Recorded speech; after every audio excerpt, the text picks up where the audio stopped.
It'll be fun. Alrighty.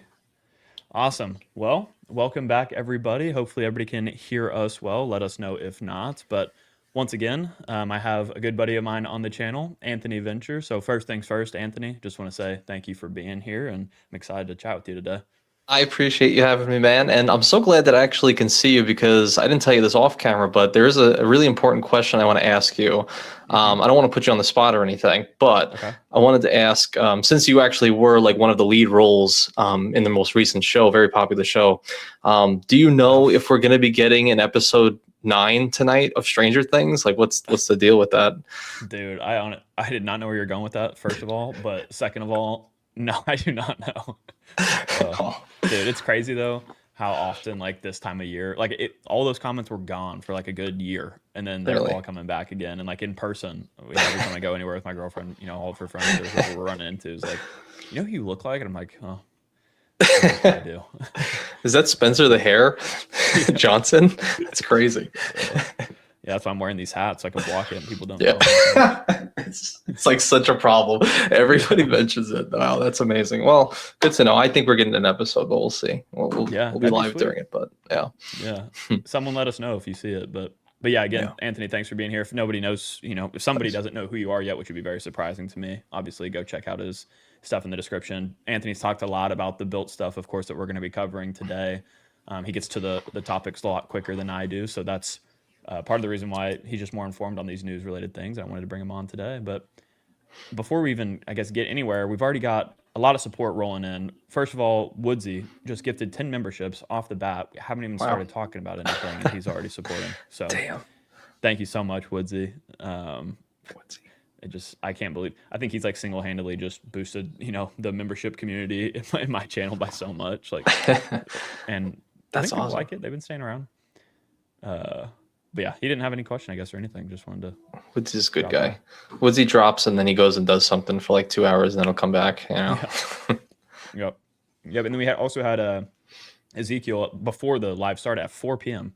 So 2 hours ago, he joined the membership. So thank you for doing that as well. And yeah, make sure anybody that just got gifted a membership or anything, go check out that tab on the channel and you know exercise all the new freedom you have on that. And hopefully you enjoy it. But yeah, obviously got a couple different topics we're going to cover today, mainly focus on built, of course. But I did want to bring up because we've had a few people already mention it. Like Demon Master here said that Chase has reached a deal to take over the Apple Card. So for anybody that didn't know, yeah, Demon Master said it. Clinton said it as well. And then Calby is also talking about it. Thanks so much for joining in early, y'all. But yeah, I saw an article sent to me by a member of the channel, Matt, who maybe will show up later today. Basically, just talking about how there's an official, I guess, announcement that Chase is going to be taking over the Apple Card, but the rollout for the Apple Card release is 24 months, which is like kind of crazy. But um, yeah, that's basically the only details there is to cover. I don't know if you have any thoughts on that, Anthony. Yeah, and I've been asked before, like, what's the, what are the thoughts on that? And I never really come up with anything, to be honest. It's like I didn't care about the Apple Card before, and I know some people did, and they get some sort of value from it. I never really cared about it. Not something I need in my life. So like the idea of just like changing over doesn't really mean much to me. I guess some people are excited, like, oh, it's on the Chase now. Maybe like you can earn instead of just cash, it'll be points in some way. I have no idea. To be honest, I've never really looked into it. That's something I'm really just like interested in seeing when it drops. Like no hype whatsoever behind it at all. Yeah, I'm in that same boat. Like it's funny. I made the predictions video, I guess like 3 weeks ago or something like that at this point. Hmm. And so far, I guess won the Apple Card transition to Chase. That one's come true, so I feel good about that. And also, I think my built one has really come true, depending on assuming these rumors are actually real leaked details, which we don't really have Yeah. a reason to believe it wouldn't be, Yeah. to my knowledge. I think that one's going to be true too, because I've always said that I think Built 2.0 had the most potential to do something really cool, and at the same time, though, I felt like there was going to be a big catch with it. And I think, through these details, we've seen some of the catches that are coming out, and maybe there are ways to get around it. I'm not sure. We'll talk about all of this today, but yeah, so far I'm not exactly impressed with it. Hmm. But yeah, I guess at a high level, Anthony, do you have any just initial thoughts about it? And then I'll scroll through some of these comments. Just for builds. I mean, for build, you mean? just for Yeah, Bilt. yeah. Well, it's funny because last time I was on here like a month ago, I was trying to convince you about power of Rakuten and all those different things, and I think this time maybe we'll try to convince a little bit towards Bilt. I don't know. I know you're not as enthusiastic. I think I'm a little bit more enthusiastic.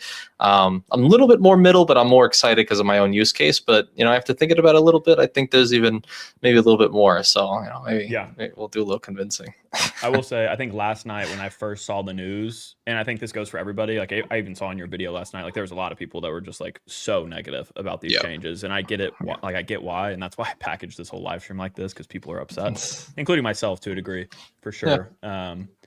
But the more I thought about it, like into today, I do see ways in which this is just going to be a really like high level thing I'm gonna throw out now, and we'll get into it much more later. But I do see ways in which these actually could be much better, like everyday earning cards than we initially thought, maybe. But they are not.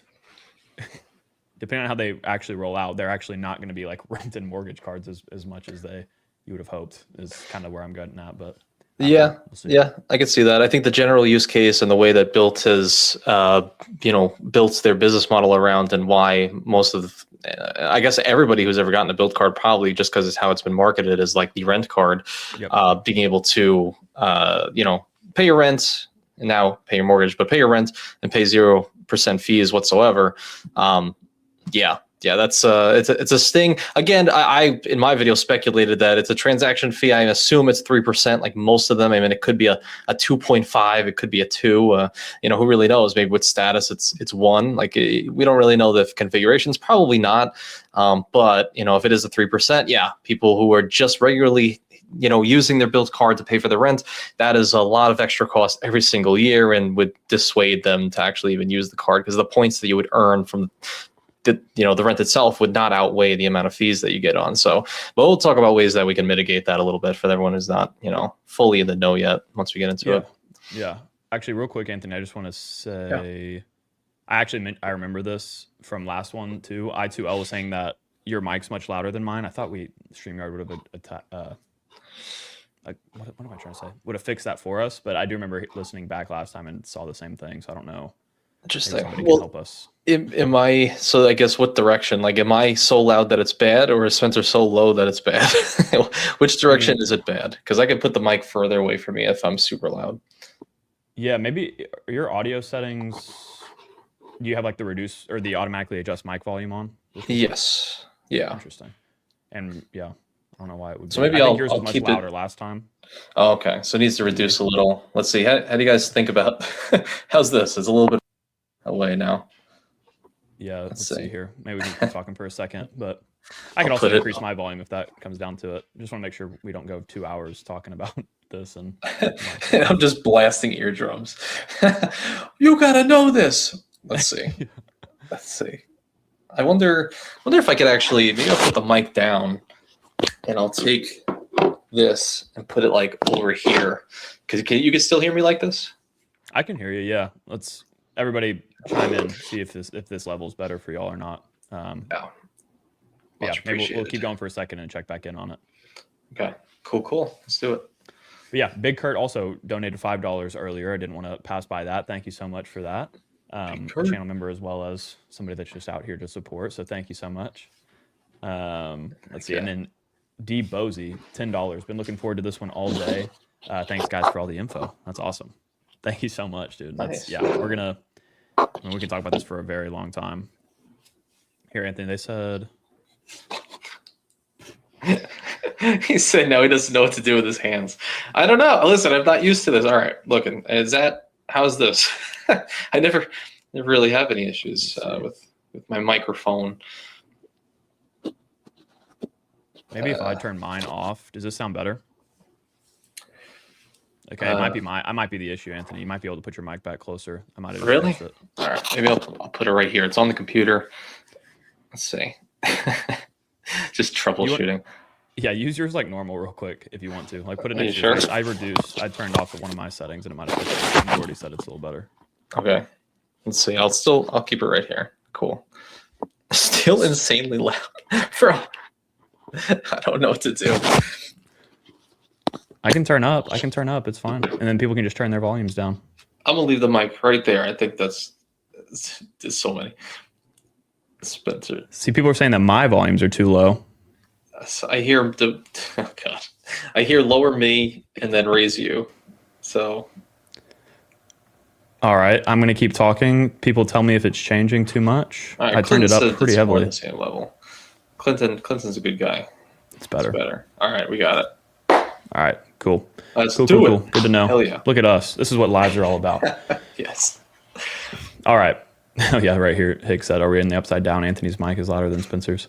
Yeah, I don't know what it was. As soon as I started plugging it into my camera, it's extremely loud. I don't really know why. There is the other option too, Anthony, of the you can actually adjust the microphone volume in StreamYard and like lower it. I don't know. I think we're good now, so maybe don't mess with it. Yeah, I'll just leave it. Yeah. Cool. All right. Where was I? Oh yeah, I was thanking D Bozy for the donation here, and yeah, there's so many comments already about Bilt that I'm not gonna be able to get to all of them. So let's just start right now. We'll start from here. Let's do it. So first of all, let me just go ahead and share this quick, like what the leaks were. And if someone from Bilt is watching, maybe they'll be able to learn something from us. And we're not here to just rag on the products and the company as a whole. We're just trying to share our thoughts as somebody or as people that are really big into this credit card game, and they seem to really like the feedback. So hey, Yep. if that's happening, enjoy, I guess. I don't know. But yeah, this was a post that went up, I guess, last night, right, Anthony, and got taken down within about 5 minutes from what I saw, which makes us kind of assume that it probably is pretty accurate to what is going on. Yeah. But yeah, so they released details on the 3 cards that are going out, the no annual fee one, the $95 annual fee one, and the $495 annual fee one. At a high level, the no annual fee one is basically not like it's just not one that anybody's even talking about, I would say. Is that correct, Anthony? Yeah, I would say so. I think some people are just thinking like, okay, if I want the ability to pay my mortgage in some way, do that. But then again, why get that when I could just probably do it without I don't know if they're going to change things, but like you don't even need a Bilt card to, technically pay your rent. You could just do it with a different card. So it's like if they allow that same thing where you can just still pay your rent or mortgage with any card without having a Bilt card whatsoever, as it is now, then yeah, what's the point of going for the no annual fee? Which is what we thought like a couple of videos ago talking about like predictions on it. I thought that the no annual fee one would just be like an option that majority of people would not go with. And so it incentivized everyone to go with the 95 fee option because that's just, good money for the company. And if they do get people in the blue card, well, sure, they got people in at a very cheap rate. It's kind of like when Chase wants to market super hard the Freedom Unlimiteds because they know that, if they get them on the base level, they can upsell them on all the other cards down the line and not have to pay welcome offers or, on the back end, like marketing spend, we know from affiliates and stuff. Yeah. No, yep. I'm on the same page with you on that one there. And yeah, like he said, I think really what they're kind of funneling people into is this Obsidian card, the idea of the Obsidian card, at least here. Yeah. $95 annual fee, at least a little bit better of a welcome offer associated. I guess one thing we'll talk about at some point is the question of whether or not existing card holders will get a welcome offer. I would really hope so, but yeah, I don't know if you've heard anything different about that. No, it's kind of up in the air. I'm just assuming that we will. Almost because, like, when I look at that welcome offer of $200 Bilt cash, it leads me to think that it's going to be more of like an Amazon-esque, which apparently it is, where it's just like you get approved, you got the cash. There's no minimum spend requirement whatsoever.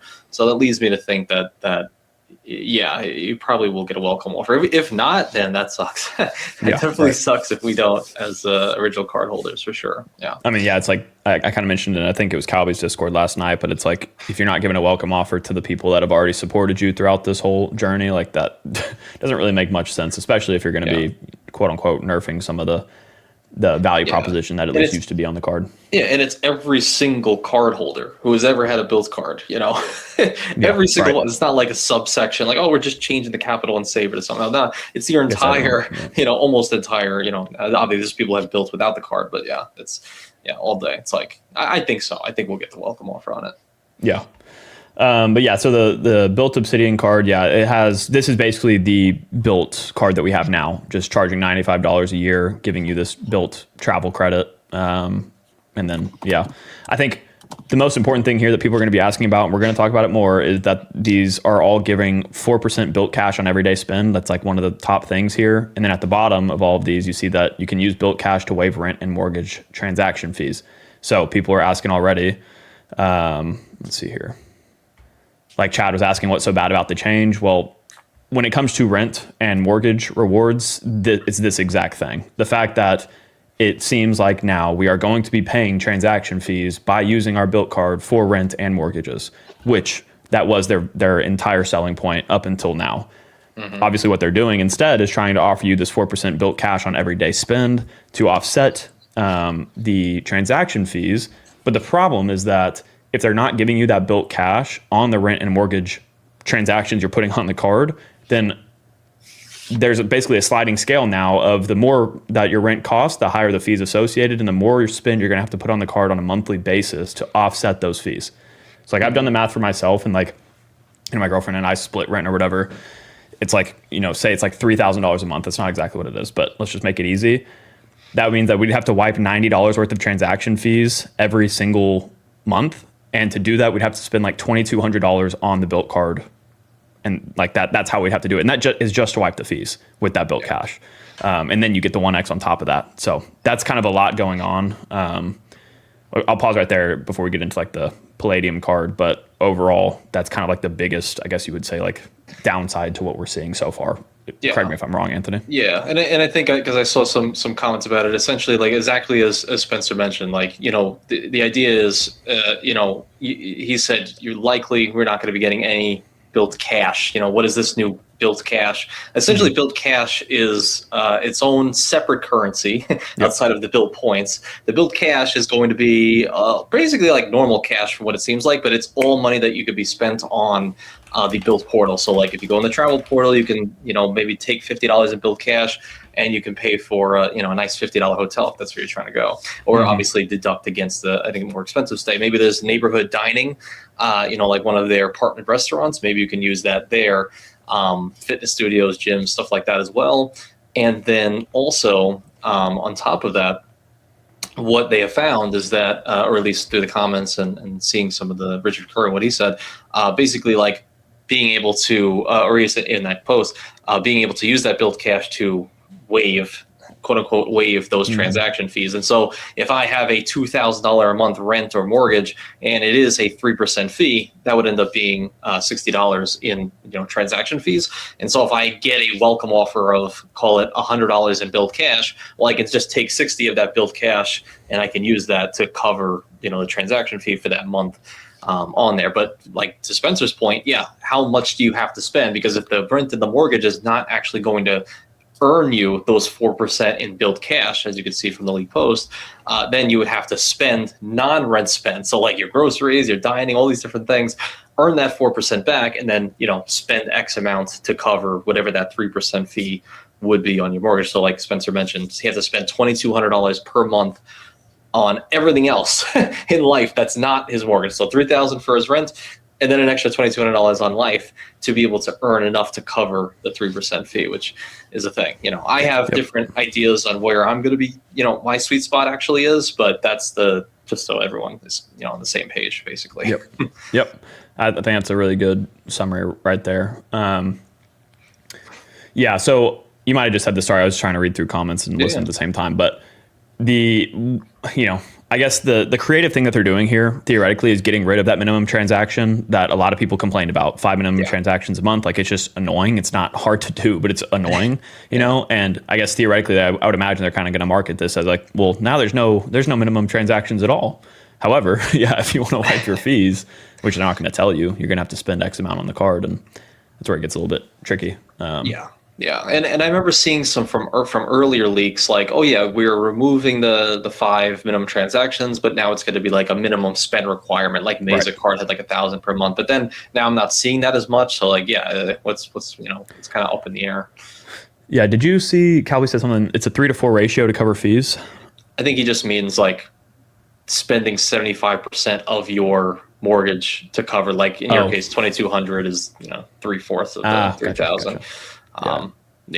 Which is it's a lot. It's a lot. Personally, I don't really mind it, which is more of a minority because I'm just constantly working on welcome offers, and I've been full disclosure, I've been paying my mortgage with Bilt for the last year and a half, since last September when I bought my house. So I've been paying my mortgage on Bilt, and only 2 of those months I spent on non-Bilt cards, or should I say the other way around? Only 2 out of the last like whatever 16 months, call it, I've used the Bilt card to pay my mortgage with no transaction fee. All the other, year plus of paying my mortgage every single month, I've used other cards for their welcome offers. So like, if I upgrade to the platinum card, 2K spend, that's paying the mortgage. I'm getting that quick 50K, upgrade offer. If I get a Marriott Boundless, it took me 2 months of my mortgage to cover that, $5,000 spend in 3 months.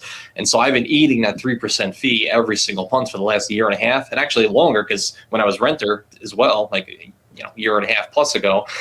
So about the last 3 years, I've been eating those 3% fees and just running through and churning through credit cards for all of their welcome offers and taking that 3% fee. So if you're doing that, you're good. I think you're good. You're used to it. You're going to eat that fee. But for the times that I don't have a welcome offer, like I have it in the last, month or so, it would be nice to have a 0% option, but now I don't have that. So I don't know what I'll do. Maybe I'll just opt into, I don't know, debit card, not a debit, ACH checking.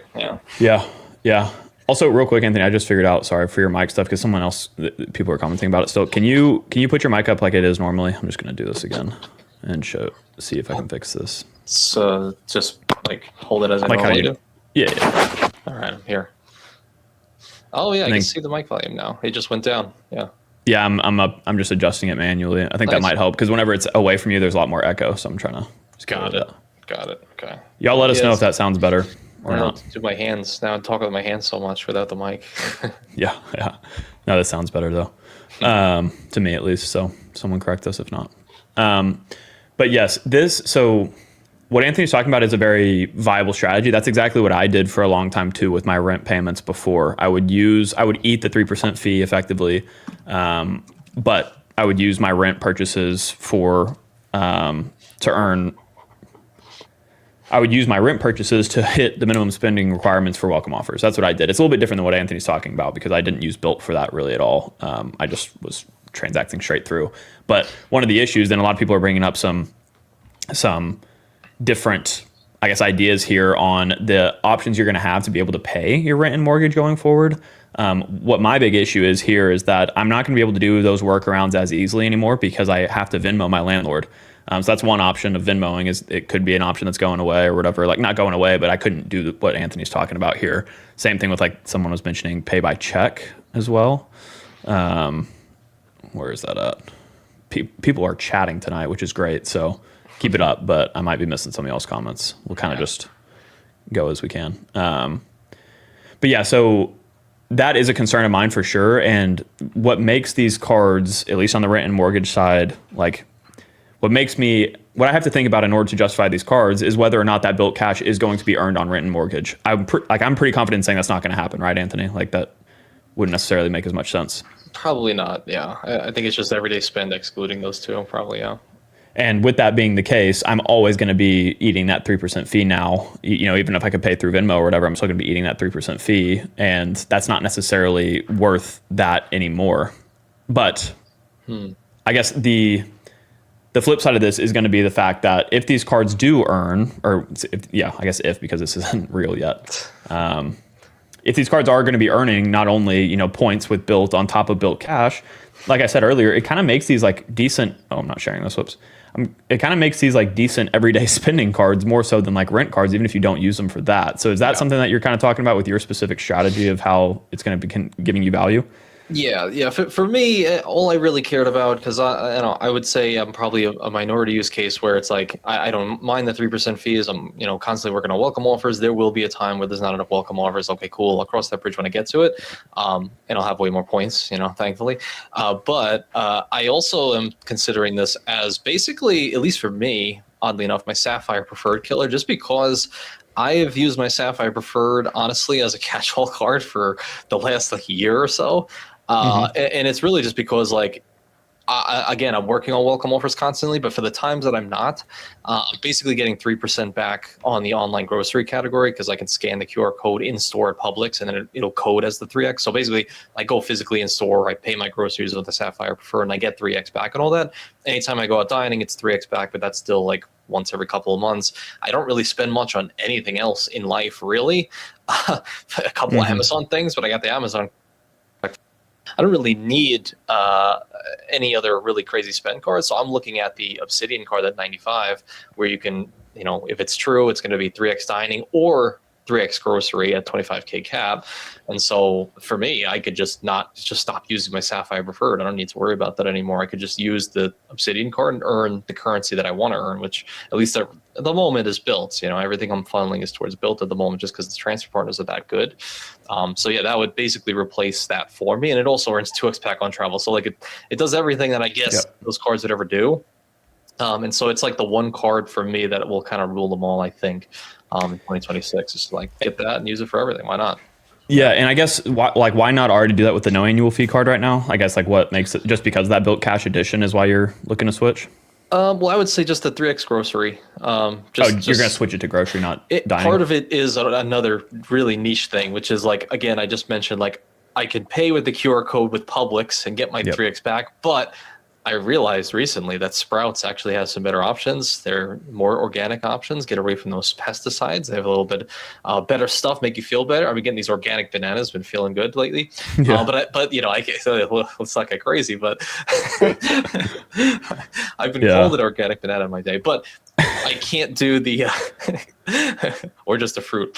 For sure, right. But there's no QR code scanning thing. You could do Instacart, whatever, 3x, but I'm not paying those extra fees. So I actually now only get 1x back when I pay with my Sapphire Preferred at Sprouts, and so now I could actually earn 3x back at all my Sprouts, because it's like all Sprouts now. So I'm like, damn, yeah, I should be doing that, because it's like $600 a month, and that's a good 20,000 plus Bilt points a year on that card. It's easily outweighs the annual fee right then and there.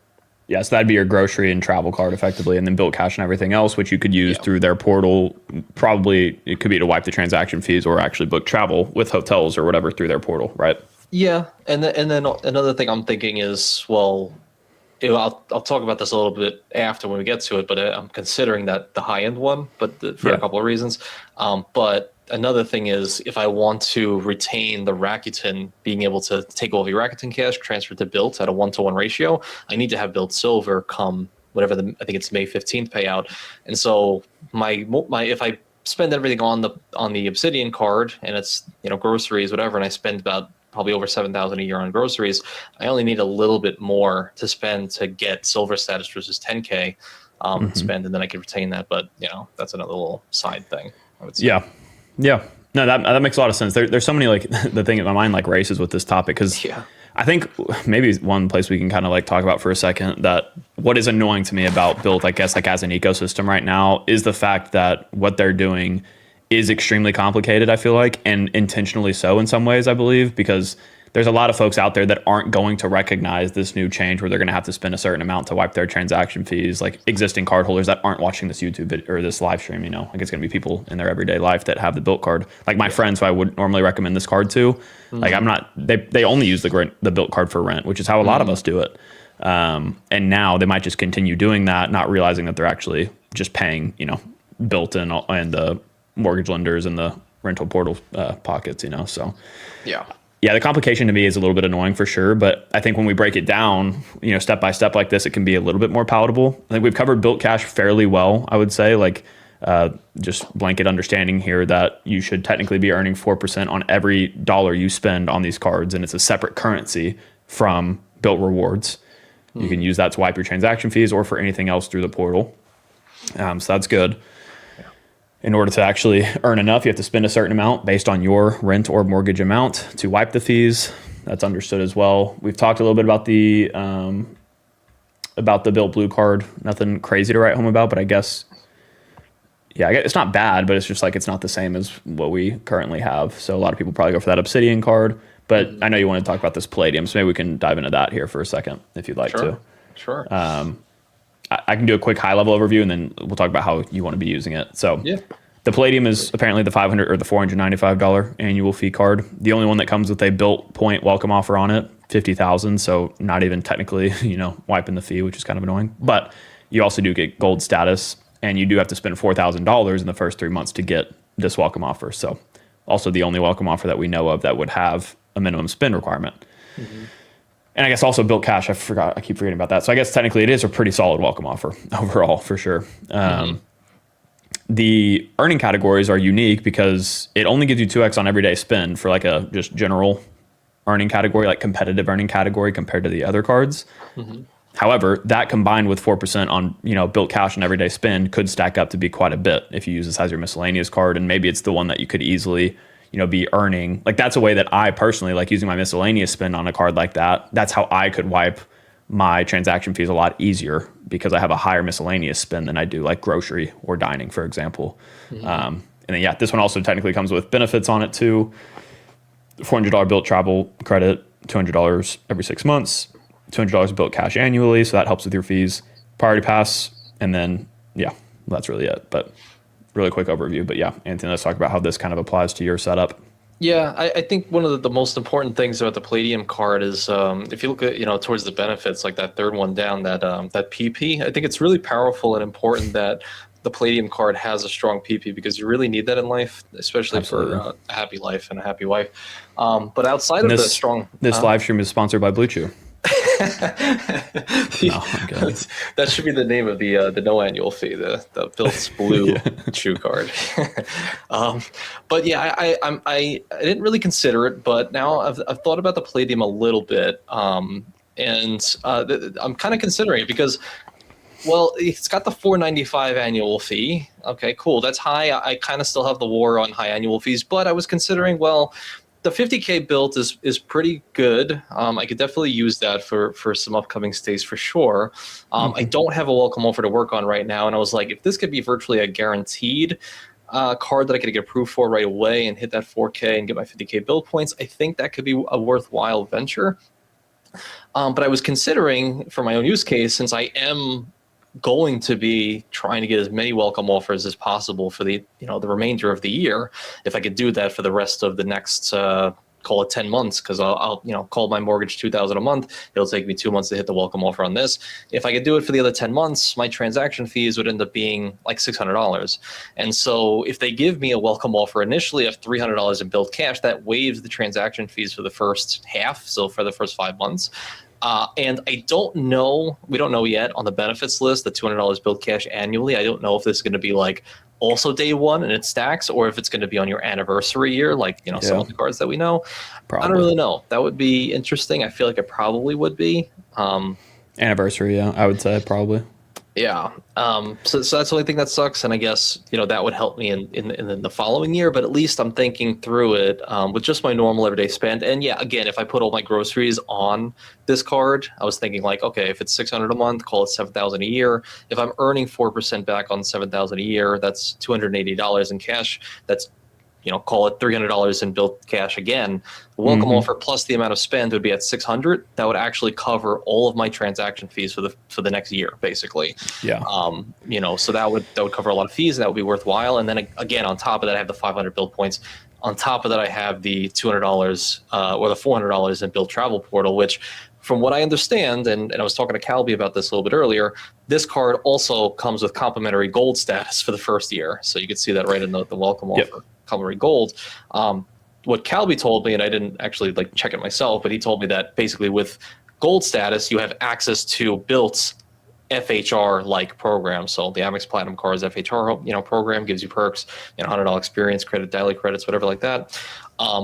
It will give you access to that, and so if I can use that $200 or $400 in Bilt hotel credits towards those types of hotels through the portal, hopefully not extremely expensive, maybe that'll be worth it, or just some a couple of regular stays through the portal, that's fine too. But all of that combined, I was like covering all the transaction fees, get a cool 50K Bilt points, and maybe some hotel stays out of it for the first year, and then downgrade if they allow me down to the Obsidian. That might be a worthwhile venture, I think. Yeah, it's really interesting.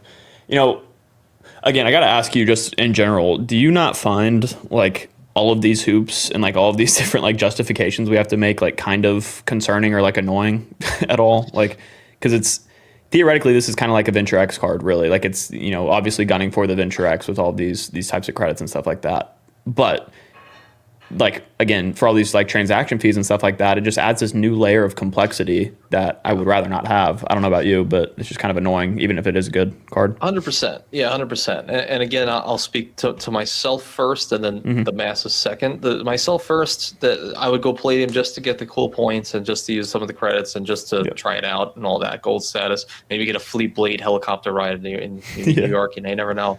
And that would be for the first year. I would then opt into downgrading to the Obsidian card, 95 every year. I would gladly play the 95 just because, I would earn a lot from my grocery category that I'm not currently earning any more on. So I need a grocery card. So I think that would be worthwhile. And then again, my strategy has always been, can I just pay my mortgage on a credit card so I can hit a welcome offer? I think when the time hits where there's no more welcome offers, yes, I will. It won't be that much. It won't be useful. Like I won't be using it for rent, mortgage, whatever. I would be using it just solely as a grocery card. Yeah, isn't that so funny?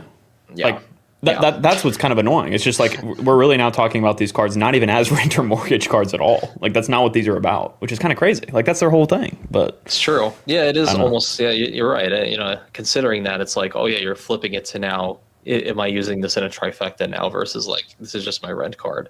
That's a good point. I think for the majority of the population who's not constantly chasing welcome offers, just paying their rent or their mortgage, if it is going to be a 3% fee, and again, we don't know what the fee would be. Maybe it's less than 3, but there will be a fee.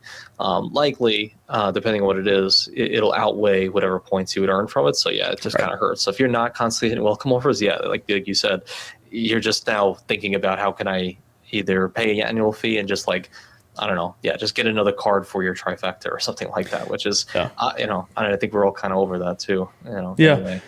Yeah, and I think, again, somebody in Calby's Discord last night when we were chatting brought up a really good point about like, whenever I'm sitting here trying to justify like the Obsidian card or the Palladium card in my setup, he's like, Spencer, is this not going to be like, 6 months down the road, or we're not going to be having the same conversation about this card that you do like the Venture X currently? Because like, as people have probably seen, like the Venture X for me has at this point just become a card that I have to jump through a ton of hoops for no real reason, just to get 2x back on my purchases. Because like, the $300 travel credit, I could just put that on any of my cards and, I can just pay for travel out of pocket. I don't need to be paying an annual fee. And in a similar way, that's kind of what like this Palladium card would turn into. $495, I use this travel credit and this Bilt cash, and that's about it. Like I don't even care about Priority Pass at all. So that's something that I'm really considering too. Like it might be, like you said, I think I could see me getting a card like this for a year and then downgrading it. And then, maybe after the end of that year, even like the no annual fee Bilt Blue card, maybe they make some changes to this way that the rent and mortgage and fees and all of that work. And it's a justifiable card to just keep that one alive. I'm not sure, but that's kind of some of the stuff I'm thinking about with the Palladium specifically. Yeah, and I've seen a few people mention that. I didn't make that connection when I initially thought about it last night, but I read a couple people being like, oh yeah, this is the Venture X killer. I'm only going to use this instead, because some people are actually a guy, Travis Travels, I believe his name is. He's, we've seen him in some of the comments. He has his own channel too. He did a video talking about it. He was like, why he would opt into the Palladium card versus the Venture X, because they're both earning 2x, but most people, I would say majority, would probably prefer earning Bilt points versus Capital One. So it's like, why use that? And also you get an extra $100 in credits. I guess another plus the 4% cash and the 4% Bilt cash, which again, if you're not going to even use it for your rent or mortgage anymore, that's still better than 2x Capital and Venture Miles all day, or any currency really, if you're getting 2x plus that. And we're just considering that $200 annual Bilt cash that comes with the card. We're just considering that as covering a transaction fee. But if you're not doing any of that, you can use that for the portal as well for travel. So you can actually theoretically have $600 hotel travel credit for a $500 card actually, which is pretty good. And that's honestly, that's more of how I'm thinking about this card right now. Again, all of what we're talking about right now could technically go out the window today or tomorrow if they come out and say, actually, you're going to be earning Bilt cash on your rent and mortgage transactions anyways. It's just going to be, two Bilt cash, 2% Bilt cash instead of 4 or whatever. Like that. I mean, this could all change, but right now this is how I'm thinking about it.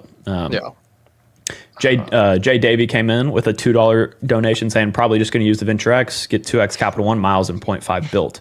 That is another thing that people do. I guess because you can use Bilt's platform with any credit card technically to pay your rent or mortgage, right? That's kind of like how you've been using it in a sense, right? Mm-hmm. So this is something that a lot of people have been doing, and a lot of people are also really worried about.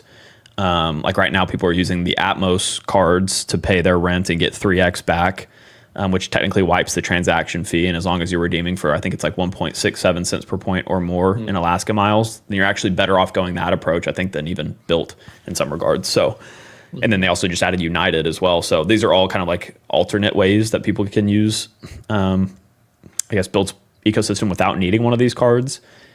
I would probably just say that it really comes down to, at least for me, like, again, what Anthony's talking about, like the Venture X versus the Palladium, for example. Personally, I think I would rather have the Palladium. I don't really know yet. I need to look into it more. Just because I think I just value Bilt points so much higher, and I'd rather be earning Bilt points. And again, I'd take that extra credit and the extra cash instead. So that's me, but still a very viable strategy, I would say, right?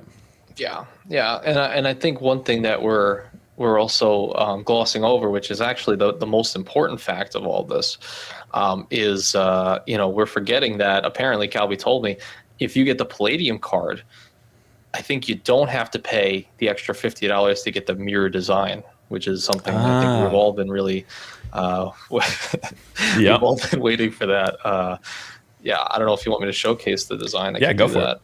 it. I haven't seen it yet. You mentioned that in the text, but I hadn't even heard of it. Yeah. I guess I need to add it for you. Let me know if you see this. Let's see here. Remove. There we go.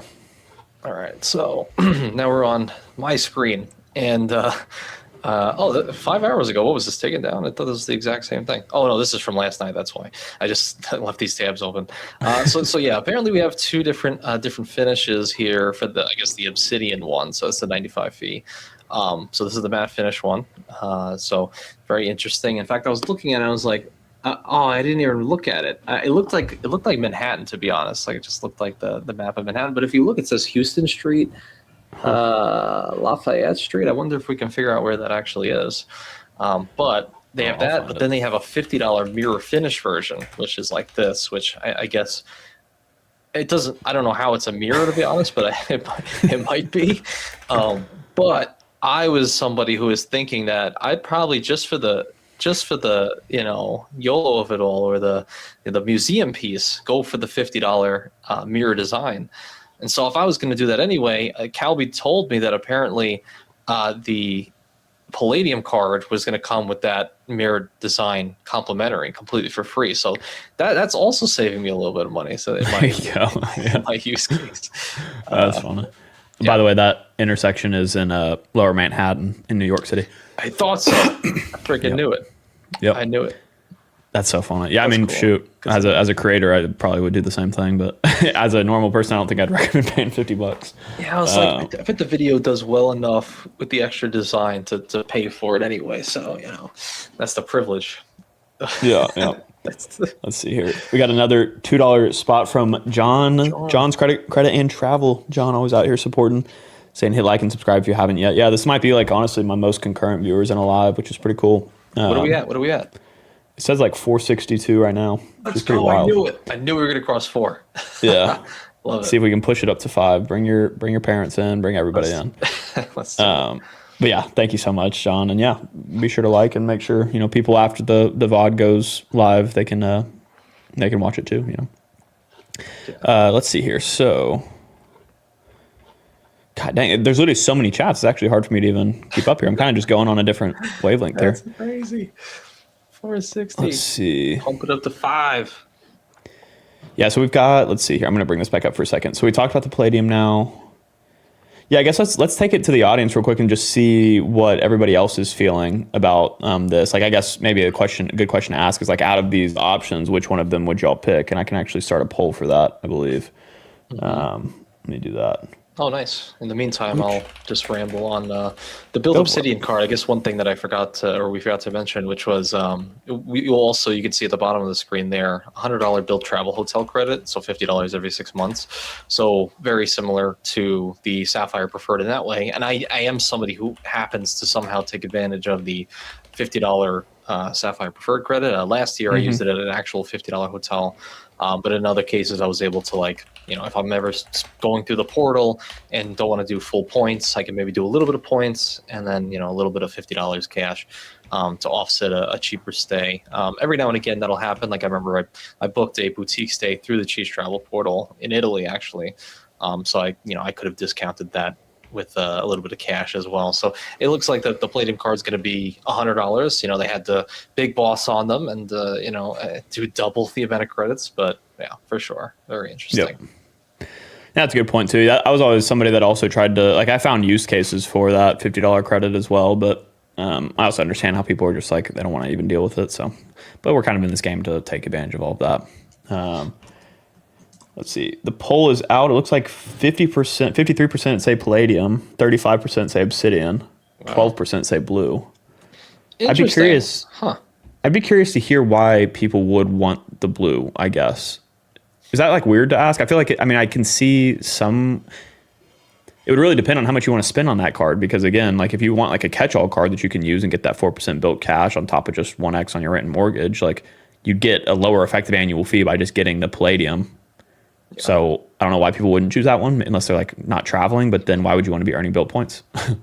Yeah, if there's going to be a fee regardless, it doesn't really make sense. There's no reason, I would say, even the 4%, Yeah, I guess it's only, like 10 people want that one, but the Obsidian's at 35% and then Palladium's 52% of people. So it looks like a lot of people actually are going to go all the way up to the top. And I would imagine that most people are getting that one for the welcome offer mainly, and then later downgrade. But the 50 is, I would say, probably worth it. I think it is, given the amount of things that they're giving you. It's pretty money, to be honest. Yeah. That plus the $300, Bilt cash, for sure. This is an interesting question here too. Is I've already lost it because there we go. Sylvia. Welcome in, Sylvia, saying, would the Blue keep your Bilt points alive? I would imagine yes, but my question would be further than that. Do you keep your Bilt points alive without the Bilt card at all?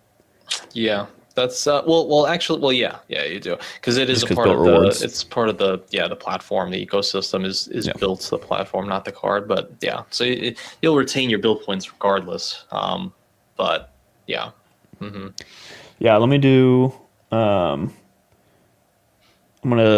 Someone did say that we should do a poll about whether or not if you're going to drop it or not. Because are you going to go all the way to the autograph? Or are you going to are you going to do nothing and get the autograph? Or are you going to do something and get one of the 3 cards? Plus the autograph, I guess. Yeah. I was interested in the autograph, but I'm not, You're just going to close it?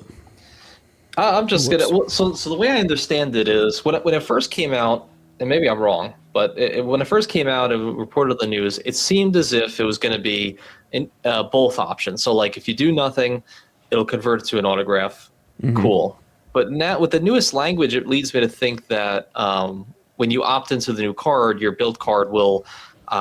You essentially convert it to these newer cards, even though that's not actually happening. It's a new card. It's a soft pull, but it's still a new card account opening, so it's adding to your 524. Yeah. But in the past, it's made it seem like you can have both. Like you could do the Bilt 2.0 and you could get the Wells Fargo autograph. But now it seems like it's not. Now it seems like it's going to be either or, like autograph or Bilt 2.0. So like you upgrade to it. So I'm not fully sure, to be honest. That's interesting because what language do you have? Like one of those links pulled up by chance? You don't have to pull it up if not. But because I only have seen the old language, I guess, on that specifically. I wouldn't be able to. No, I don't think I remember where, or if it was a comment or something like that led me to think that. But I could be wrong. Yeah, I think for me, like the autograph card, I guess I'm just gonna keep it open. I was hoping that I would actually be able to maybe even product change that one into the Attune. I'd be sacrificing welcome offers there by doing that, but the Attune is actually a card that I could use in my setup for like my gym purchases, and something else too. I can't remember now. I have it in my spreadsheet, but pet stuff. pet stuff. I think. But yeah, again, I'd be missing out on like 30,000 total Wells Fargo points by doing that. But I also don't really care that much. Like I kind of just wanted another card. I don't know. I'm thinking about that, but I heard that also Wells Fargo doesn't allow product changes very easily. So interesting. I don't know. There was another thing I wanted to mention, if we could, that I just saw somebody's comments. J Davey 1010. He said gold status is a game changer. Could get 75% to 100% transfer bonus plus the sign up bonus. So that was another part that I forgot to mention on why I think I may go for the Palladium card, is because for those who don't know, hasn't really happened so much in recent times. Maybe because they've just been doing so much on the back end with like trying to prepare this, but you know, in Bilt's heyday, there was like every month we had an insane transfer bonus where you could take your build points, transfer them out to a partner. You know, in certain cases, call it, this is just a random example, you know, forgetting what the actual ones were, but call it like, I don't know, there's a Virgin Atlantic. You can transfer your build points to Virgin. It's like a 30% transfer bonus for nothing. But if you had gold status, it would be like, oh, we'll give you 70% bonus. So like an insanely high bonus. I think they actually did have some like 100% bonus, like double the points, like Davey mentions. And so that's another way to kind of arbitrage it as somebody who has a lot of Rakuten that's going to build. And with the welcome offer of 50K, if I can get some of those crazy transfer bonuses, if they're going to start introducing them again, you know, in 2026 heavy, oh man, yeah, that multiplier on gold status for those elevated transfer bonuses could be money. I mean, you know, you can take, you know, 100,000 bill points and convert it to, you know, a couple 100,000 X, call it any airline or any hotel. You know, that would be crazy if they allow it. That is so true. Yeah, and someone else brought up a question. God, it's so hard to find it now. Love it. Basically, I'm just going to say it. I'd love to give you all credit, but I missed it. Someone brought up the question of like, can we expect Bilt point or the gold status as part of the Palladium welcome offer to end after the 12 month, after like this year, basically? So you only get it for say 10 months instead of 12. I don't know if you've heard anything about that. It looks like Calby said. Yeah, I didn't know there was a discrepancy on like the months or whatever. I figured it was just going to be like to the end of the year or something. You know, like, right. Whatever. Like I guess almost. Oh, it was right here. Demon Master just said, "Is it safe to assume that the welcome offer gold status will expire at the end of the year?" I think so. I think it'll just work the same way status does with builds, just ending at the end of the year. I do want, yeah. I mean, that makes sense. But right, like, look, you know, we're talking about accepting a card in February or in January, whatever. There's a lot of people out there that are going to be applying fresh with the same welcome offer theoretically. So are they gonna, if they apply in December, are they getting it for 1 month? You know, that wouldn't make much sense. Yeah, that is a good point. Yeah. Also, maybe this will just be like the landing offer, the launch offer. Maybe they'll change it like after February or something. Yeah, that could make sense. You know, maybe it could be higher, it could be worse, you know, or worse, or lower. You know, less good offer. You know, because that's the thing. I mean, they want to convert as many people as possible of their existing base, and it's never going to be 100%. There's a law of thermodynamics. There will never be a 100% conversion over. And so, like, you know, no matter what, 100% of the base is not. But how could you entice as many people to convert over so you have like the biggest cardholder base possible? It's like, yeah, just do a good offer. You know, give us something good. You know, that's what we want. Yeah, it looks like Kirby said something too. I don't know if you saw this yet, but Matt Clausen did a video where someone found 2 more sets of 3 Bilt cards based around 10 transactions and monthly spend. 2 more sets of 3. So are we talking 2 more? Meaning, is this 9 cards? yeah. I guess there's 9 different card ideas floating out there, but I haven't seen that yet. I didn't see Matt's video. Based around 10 transactions and monthly spend. So 10 transactions. So is that like, what's the point? You know, like we already have 5. Yeah. Well, what do they think 10's going to do? I mean, is it that many people just like, I mean, I feel if you're going to spend on it, you're just going to spend on it. It's only really the gamers who are doing, you know, 5 to 10 bananas at a time to do that. Yeah. I wouldn't even be that person. I joke about it, but I'm a grocery guy now. So I'd be using it for groceries all day long. I'll give you my sprouts. Yep. Yeah. Yeah, we'll see. We'll see about that. I mean, obviously, all of these are still rumors. Like, we'll find out in a week. Yeah. And I think at the very beginning of this live, people were asking if maybe this was like a controlled leak, which I guess technically could be possible, but yeah, I don't know. It's possible. You know, I don't know. I just think Bilt is not. It's not. Basically, if it could happen with Amex, like we have every leak that's happened with the platinum and the gold, we knew weeks in advance, you know, what the cards are going to look like. Obviously, always rumors, but you know, if Amex can't even keep it under wraps, Bilt's not going to keep it under wraps either. So is it a controlled thing? Who knows? Who really knows? But I think no matter what, these rumors basically 99% are true in this game. I would probably agree. I was talking to my girlfriend about it last night because I was like, you know, Calby, for example, like Calby knew about the Strata Elite for like a year beforehand. And it's like that, you know, all this stuff just comes from random leaks from somebody inside the company or whatever. And I mean, the fact that he got taken down within 5 minutes, it's like, well, Yeah. And the whole like, looking at the code and everything like that, like people don't know because like they're not in the know of everything. But like a guy on our Discord, Umbreon, shout out to him. He was the first person I saw anywhere on the internet find some of the code on what the Sapphire Reserve was going to look like 2 weeks or maybe a week and a half before it actually refreshed. He literally was like, it's $7.95 annual fee, the whatever credit, whatever. He had all the data. Like we can go back into the chats, and he was the first one to ever do it. So it's like you can find these things. These things just exist. So the only thing we don't know is Stranger Things going to have an episode 9. Spencer the Hare doesn't. 5 minutes, right? It'll come out in like 5 minutes. That's right. Keep the screen open. Oh god. It's actually, I didn't even think about this either. Calby's always coming in with the updates here. Calby saying gold status also earns you interest on your built points too, which is a forgotten benefit. Yeah, I mean completely forget about that. Calby did some crazy things recently. When he recently bought a house, and he actually converted, I think maybe like, call it a good option, a bad option, doesn't really matter, but it is an option. Converted like 50,000 built points at a 1.5 cent per point ratio. So converted to what? Converted to his down payment on his house. Okay. Like Bilt allows you to take your built points, put it towards a down payment. So like it's just like a crazy ecosystem where, I mean, think about everything we've talked about so far, like all the status things, all the earnings potentials, the cards, mortgage, all these things, and then consider somebody who is like just coming up in the world, who is a renter, sees all these cards and is thinking about buying a house and just happens to do it with Bilt and their EXP realtor, and they buy a $500,000 house and they, get 250,000 build points in one lump sum with that program, if it still exists after that.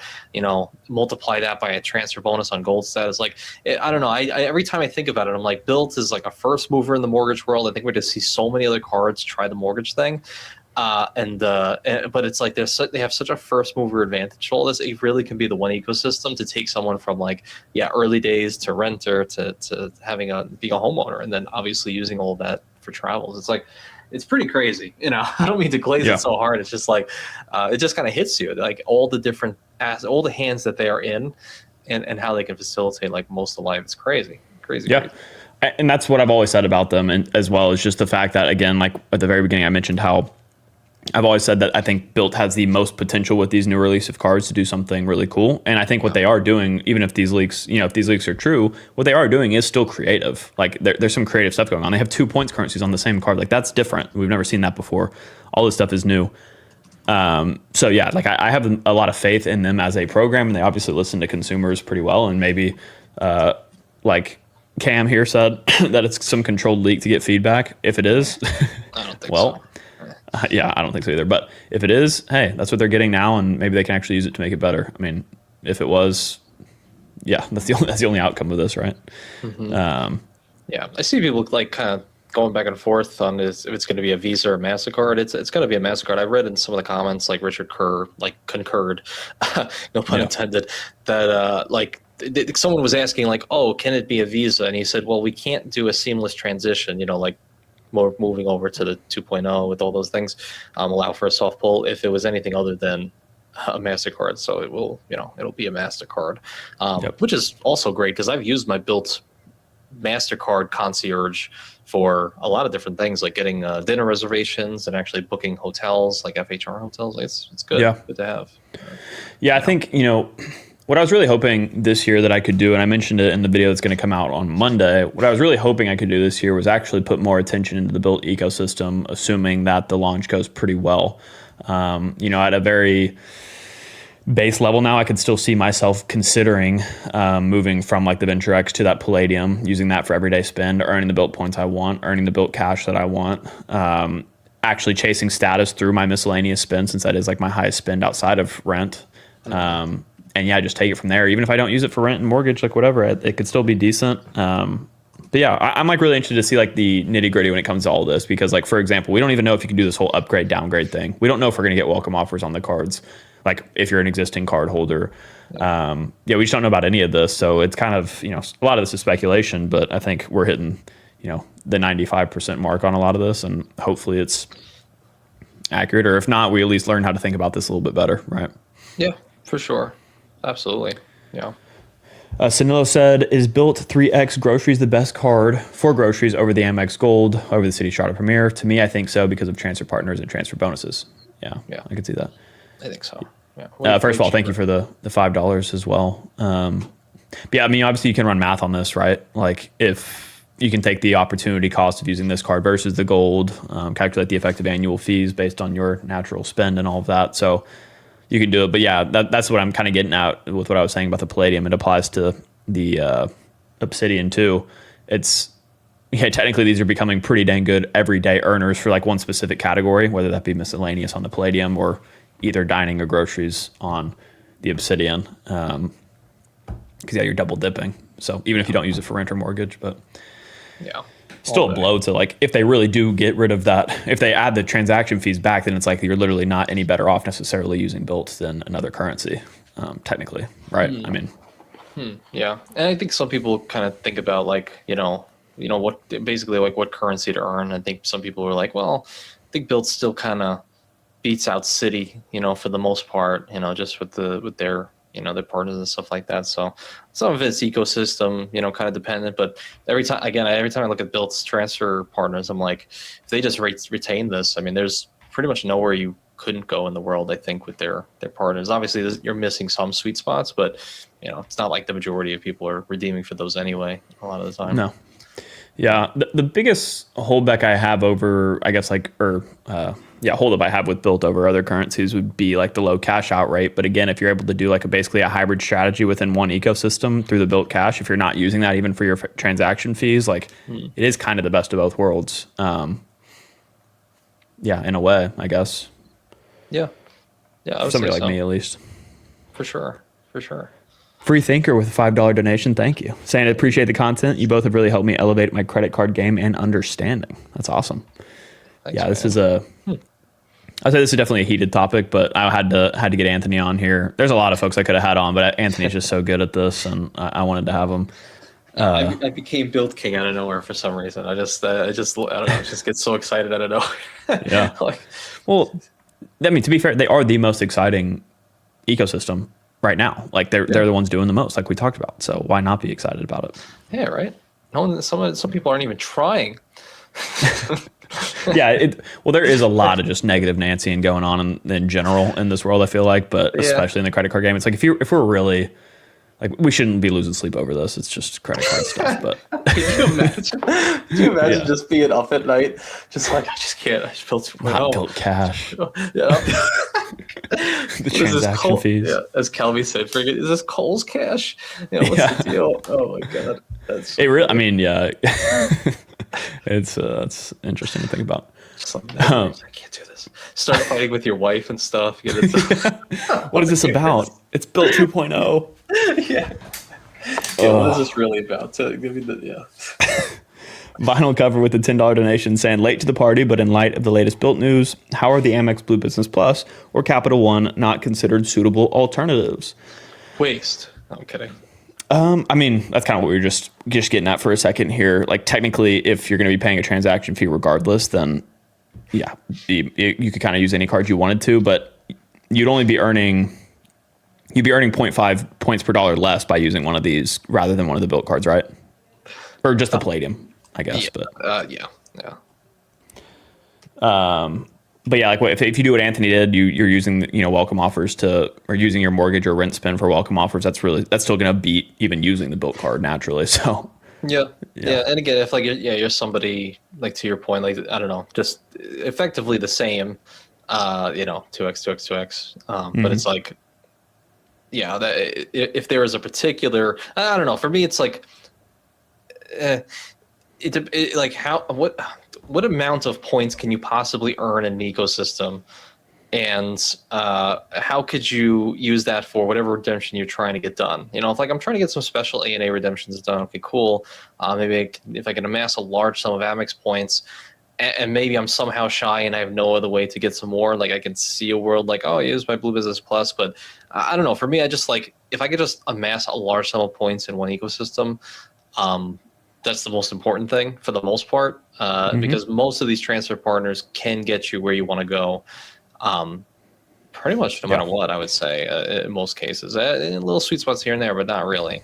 I mean, that's exactly why I've always said, like, Wells Fargo, for example, is way more powerful than people give them credit for, because you can do the same exact thing with Wells Fargo that you can do with any other points in reality. Yeah. They don't have the unique, like Hyatt or American Airlines or something like that, but if you're traveling internationally, it's the same currency. Yeah. So yeah, you can find sweet spots everywhere all day. But yeah, I guess just to kind of tie the bow on Vinyl Cover's comment here, yeah, whenever you're looking at strictly earning perspective, technically, the Blue Business Plus or Venture X is not going to give you quite as much value as like the Palladium would. But otherwise, I think at a miscellaneous earning rate, it would be the best compared to the other ones, right? Am I tripping here?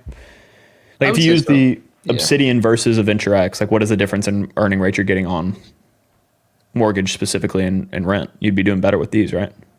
Well, you're just saying if I were to pay my rent and mortgage, like even if it was compared to an Obsidian card, and either way you're paying, because I guess either way you'll come ahead out of the cash, the 4%, or I guess, well, I mean, I guess it's even Steven, you're still paying the fee, except I guess the Obsidian will just be a 1x, but you'll earn. Yeah, you and I are going the exact way on the Blue Business Plus Venture X. Yeah.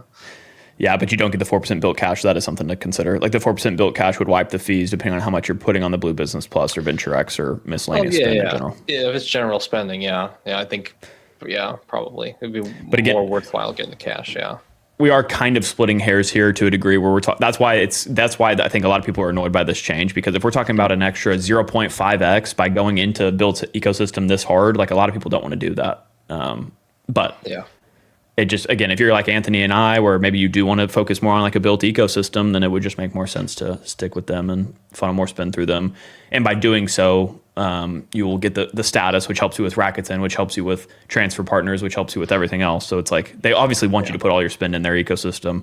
And that's what every lender is doing right now. But I would say that Bilt's probably doing the best at it if these changes happen as we think. So what do you think then? I wanted to ask you, given all these changes, and I guess there's the potential for all the little partnerships, like you said, the Rakuten and the the mortgage and rent and spending on these cards and just some of the credits. Do you think? Because at least for my use case, I'm getting I won't use my Sapphire Preferred. Do you think this would change anything in your life as far as like some of the maybe if there's a Chase setup that you're using particularly at the moment? You think you would opt into some more Bilt stuff versus Chase? Do you think Chase is kind of be like, I don't know. What are we doing? Is Chase losing to Bilt, I should say. I don't know. In Monday's video, I talk a lot about this. So I think my perspective on, like, actually in that video, I rank like my prioritization on each of these currencies, and these Bilt changes may be impacted a little bit, but not like a drastic amount. I think for the most part, as of right now, Chase is still my number one priority because I still get those boosted rates through the portal and the guaranteed cash out rate, all that stuff. Like I do still value, even though they're going downhill, I still have it, which you can't say for any other issuer. So that's important to me. But over time, I do want to consolidate ecosystems, and Capital One's like the lowest on my priority list out of the transferable currencies. So really how I would see this operating over the next week, that's where my mind's at, would be me transitioning all of my Capital One spend maybe to like the Palladium for a year and see how I like the ecosystem. And then if I don't like it, get rid of it, and I could just use like my Blue Business Plus or whatever, Interesting. Yeah. So you do split like a few different ecosystems, like in day-to-day spend, huh? Yeah, I think I'm split technically between like 9 different ecosystems. Oh, 9? What? Yeah. That's what, at least like the points that I'm earning. Yeah, and my like point earning recap from this week, I guess it was like 9 different ecosystems that I'm earning in. I don't think I can name 9 of them. It'd be mine are Chase, Amex, Capital One, Citi, Bilt, Southwest, Marriott, Atmos, and then cashback. Oh, not that I spend on the Southwest, Marriott, or Atmos, but like transferable currency wise, I have 5, and then 1 more if you include cashback separately. Gotcha. So that's a lot. But I want to consolidate it. I guess if I put it that way, I guess I do have like some points in a million different ecosystems that I have to use, honestly. Yeah. Let me get back to these two. We've got a lot of donations rolling in, so I want to make sure we get to them quick. Syed saying, I hit my bonus on Capital One 75,000 miles. I want to get away to Dallas. Should I transfer to transfer my miles to JetBlue, or use the travel portal first time redemption? You want to start, Anthony? Yeah. So, I mean, it really depends where you're going from. I'm just assuming, I haven't really looked at the route, but if you're saying JetBlue, I'm just assuming you are a Northeasterner, probably in New Jersey, New York. If so, that yeah, they might have some good redemptions with JetBlue there. The only thing I would do, though, honestly, for this exact question and just copy and paste it, is just go through. Well, if you haven't already, go on Seats.Aero, see what the best possible routes are from whatever airport you're starting from to Dallas.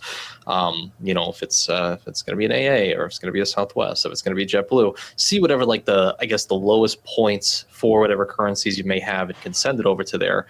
And then go on your travel portal and see if it's the same amount of points or less or more. I did this a bunch of times when I used to think about maybe earning some more Delta miles, or maybe transferring from Amex versus the portal. I actually found that the Chase Travel Portal, more often than not, had a better cent per point value at the 1.25 ratio, mind you, on the Sapphire Preferred, than like a 1.5 on the Delta Sky Miles. Like, more often than not, it was actually cheaper and it was better value to just book Delta flights on the portal versus direct with their own miles. Exactly. Now you can see, and everybody else can see, why I like my Sapphire Reserve so much, because we're talking about 1.25 versus 2 cents per point upwards now. That's a good point. But how do you feel about all the people that are angry with you now, because the 2x that we once had is now 1.65 in some cases? What's the deal? Yeah, I mean, I talked with Calby about that I guess like 3 weeks ago now. I mean, yeah, my overall perspective is, I guess, kind of the same as what I just said, where it's like, still tell me another ecosystem where you could get 1.65.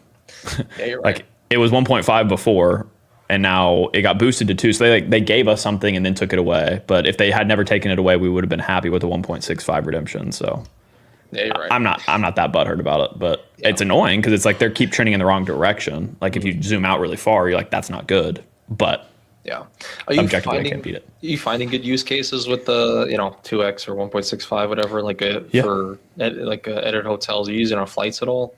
Ever? I'm not using them on flights because it's really like, it's all the Star Alliance partners, still. So it's like, it's only like United, but then you have to book premium, and then it's like, I'm not paying that for a flight no matter what. So true. No, I only use it for hotels. Edit collection works really well because you can triple, quadruple stack the credits on like one weekend, and that's I made a members only video about that last week, where in like one weekend trip here in Austin, just a staycation, like I effectively wiped my annual fee on the Sapphire Reserve. So it's like, yeah, for me it's just a good card, but that's just that's crazy. Subjective. Wipe the whole fee out in a weekend. That's actually pretty wild. Yeah. Oh yeah, I guess going back to, I didn't say anything about Syed's comment here. Yeah, if you're talking about just using the Capital One travel portal, I wouldn't really recommend using your points through their portal at all, because you're just going to get 1 cent per point. You'd actually be better off booking it in cash and then using the point eraser tool to wipe that transaction afterwards. Yeah. But I would imagine that, well, because Capital One doesn't have, I think, a good rate to JetBlue, don't they? Isn't it like a lower rate? It's like 5 to 4. Yeah, that's another thing I totally glossed over. So thanks for that. I think JetBlue, I don't know what the actual ratio is, but it's like maybe 20% less than 1-to-1, something like that. Not amazing by any stretch. Yeah. Yeah, so you'll have to see. I mean, it really is just comparing all your options, like Anthony said, though. Like, compare the options with JetBlue, see the points cost of that, the cent per point value, compare it through the portal, which, like I said, probably not the best option. And then compare, if you use something like Seats.Aero, you might find a way to where you could use an international airline partner to book the domestic flight that you want. Like, for example, using a British Airways to book like an American Airlines flight, stuff like that. So there's a lot of different options here, but yeah, that's, you could do a whole stream about it, to be honest. Honestly, yeah. Cam also came in with another $10 spot. Thank you so much, dude. Saying, maybe a crazy question, but do you think Bilt will make a business card? I honestly don't. I don't have any initial thoughts. I think eventually, I did actually see a comment on this from, again, the VP of Travel, Richard Kerr, on one of those Reddit threads. Someone asked him this question, and he said not at the moment. I don't remember if he said like, I don't know. I have the feeling in my head that it's like years from now, but I think he said like not at the moment, but we do get asked this quite often. I think that's where he left it. So maybe probably I don't see why in the future, but not for the next year or so, I would say. Yeah. Mm-hmm. Yeah, we will see. Oh, this is interesting right here underneath that. Jim saying old hotness, Chase Sapphire Reserve, new hotness, platinum. Now old hotness platinum, new hotness built. Oh god, yeah, the freaking news cycles, man. Uh, God, Keeping us alive here, Anthony. for real. Yeah, what's gonna happen after all these things refresh and everything's done? It's No. so bored. Yeah, There's honestly like I sit around though, like thinking about video ideas and stuff like that, and I'm like overwhelmed by the amount of stuff I want to put out, but just genuinely cannot produce quick enough. So it's a good time to be doing the credit card stuff and being a part of this community. yeah. Yeah, Calby said I remember seeing business rent was on their roadmap, so you would assume a business card might come with that. Business rent. Huh, that is interesting. Sonillo back here again with the $2 donation, saying 4% Bilt Cash on Palladium going to be the Smartly 2.0. Not quite, I would say. It's different because we're talking about Bilt Cash, where you're going to be really restricted to the redemption options, first of all. But in a way, again, this is why it's such a powerful catch-all card, because you're not only getting the 2x Bilt points, which is actually more important, I would say, than the 4% cash. But on top of that, you're getting the 4% cash. So it's like a cherry on top is the way that I'm thinking about it right now, but maybe you're different, Anthony. Yeah, I agree. I think, a lot of these cards on the back end, like you don't know basically the partnerships that they have been able to work out and all of their partners through the portal that you can use the Bilt Cash on. Like it could be, not pennies on the dollar, but, maybe quarters on the dollar, something like that. And so they can give you a price for something that you would pay for that is actually way cheaper for them than it is for you. It's kind of more like, I don't know, foundational stuff with the business and behind the scenes. But yeah, the 4% I think through the portals is actually way cheaper than a 4% like Smartly, where they're just giving you cash. On the back end, it might be just like less than that, half that or less than that, even in certain cases. But yeah, I'm interested. I mean, I think given everything, man, I think I'm gonna go Palladium. I think I'm gonna go with the majority. In your poll, over 50% said Palladium. I think I'm going Palladium on day one. Yeah. So. I think I'm right there. I was actually initially going to go 95, the Obsidian, but after we've talked about this, like I think the only justifiable way for me to earn a ton of value from any of the cards and like wipe my transaction fee easy if I do want to keep using this for rent would be the Palladium, because that's the only one that I'm going to be able to actually run up a big bill on every year effectively. Like miscellaneous spend for me is my highest spend category, and I'm also looking to move away from the Venture X as is. So, and I'd be canceling that in February. Yeah. So and it's like, if you're going to cancel it, hell, just pay. I was just going to use that fee. Yeah, I was going to use the Blue Business Plus, but this would be better. Seems to be the move, and you're going to be able to waive a lot of transaction fees with that Bilt Cash, or just book another hotel with it. Yeah, who knows? I might get really annoyed with that one, like I am the Venture X, but at least I would have gotten a welcome offer out of it. Maybe. Yeah. We don't even know that. Yeah, it's true. 100%. But I think like experiencing that ecosystem fully is something I really want to do in 2026, and that's something that kind of is a side tangent to all of this. Like as a creator, just as a person, I want to really experience that. Yeah, and it's exciting too. Like, I haven't looked at it in a little bit, but I believe through the Bilt portal, well, at least I know in the past, it used to be like, I remember Lonnie telling me, you used to be able to buy like Disney park tickets through the portal on Bilt, and I don't know anywhere else you could do that. I think you'd also maybe like book tours or experiences as well through the portal. So like, I'm booking tours through Viator, which obviously if there's a good Rakuten bonus, I'm just going to buy it through there. But if I have some Bilt Cash and for some reason I'm not, whatever the transaction fees, I don't care about waiving that, you could always use that to buy some, tours or something, or, any hotel booking through the platform, even a flight, in certain cases. Very interesting. Yeah. Yep. Yeah, I mean, Cyberhawk was saying here too that he's wondering like how would 4% in addition to the 2x be in any way viable unless it's massively devalued. So yeah, that's kind of what you were speaking on, Anthony, but I kind of skipped over that. Who knows? Again, who knows? I'll tell you exactly how it's viable compared to Smartly. And I would say that it's because, again, there's going to be so many people out there that aren't wiping their transaction fees with the points. So they're actually in a net negative when it comes to like their rent purchases. So if they're not spending a ton on these cards and they're just getting them for rent, like we used to use the Bilt card for, then they're going to be at a net negative, and then maybe that's how they fund the rest of the Bilt Cash. Yeah. And also they're keeping it to their portal, which they make a bigger return on anyways. Yeah. So there's a lot playing in their favor. I'm sure they've done the math too. I mean, even though it's not out there, it's like, what's the breakage on this? How many people are going to let their Bilt Cash expire? Yeah, right. Apparently, I read, I don't know if it's true, but they said the Bilt Cash would expire at the end of each year or something. So it's like, ooh, that's interesting. Yeah. How many people will that go to nothing, just expire worthless. Yeah, it looks like Maestro Andy's in the same boat as me, saying I was about to downgrade my Venture X and get the Blue Business Plus so I could transfer to Delta and Hilton, but it's Palladium. Catch-all looks pretty good. I also used Delta the most and was considering Hilton. Thoughts? You have to find good redemption rates to use Delta and Hilton direct from Amex. I've found like it's not always going to be the best rate. So yeah, I mean that's if you're using them the most though, and you have no other optionality, it might be tough. But you could also use Bilt points to. I guess they have Hilton, right? But it's 1-to-1. Yeah, But Delta you could book through like Virgin, and I think Bilt has them.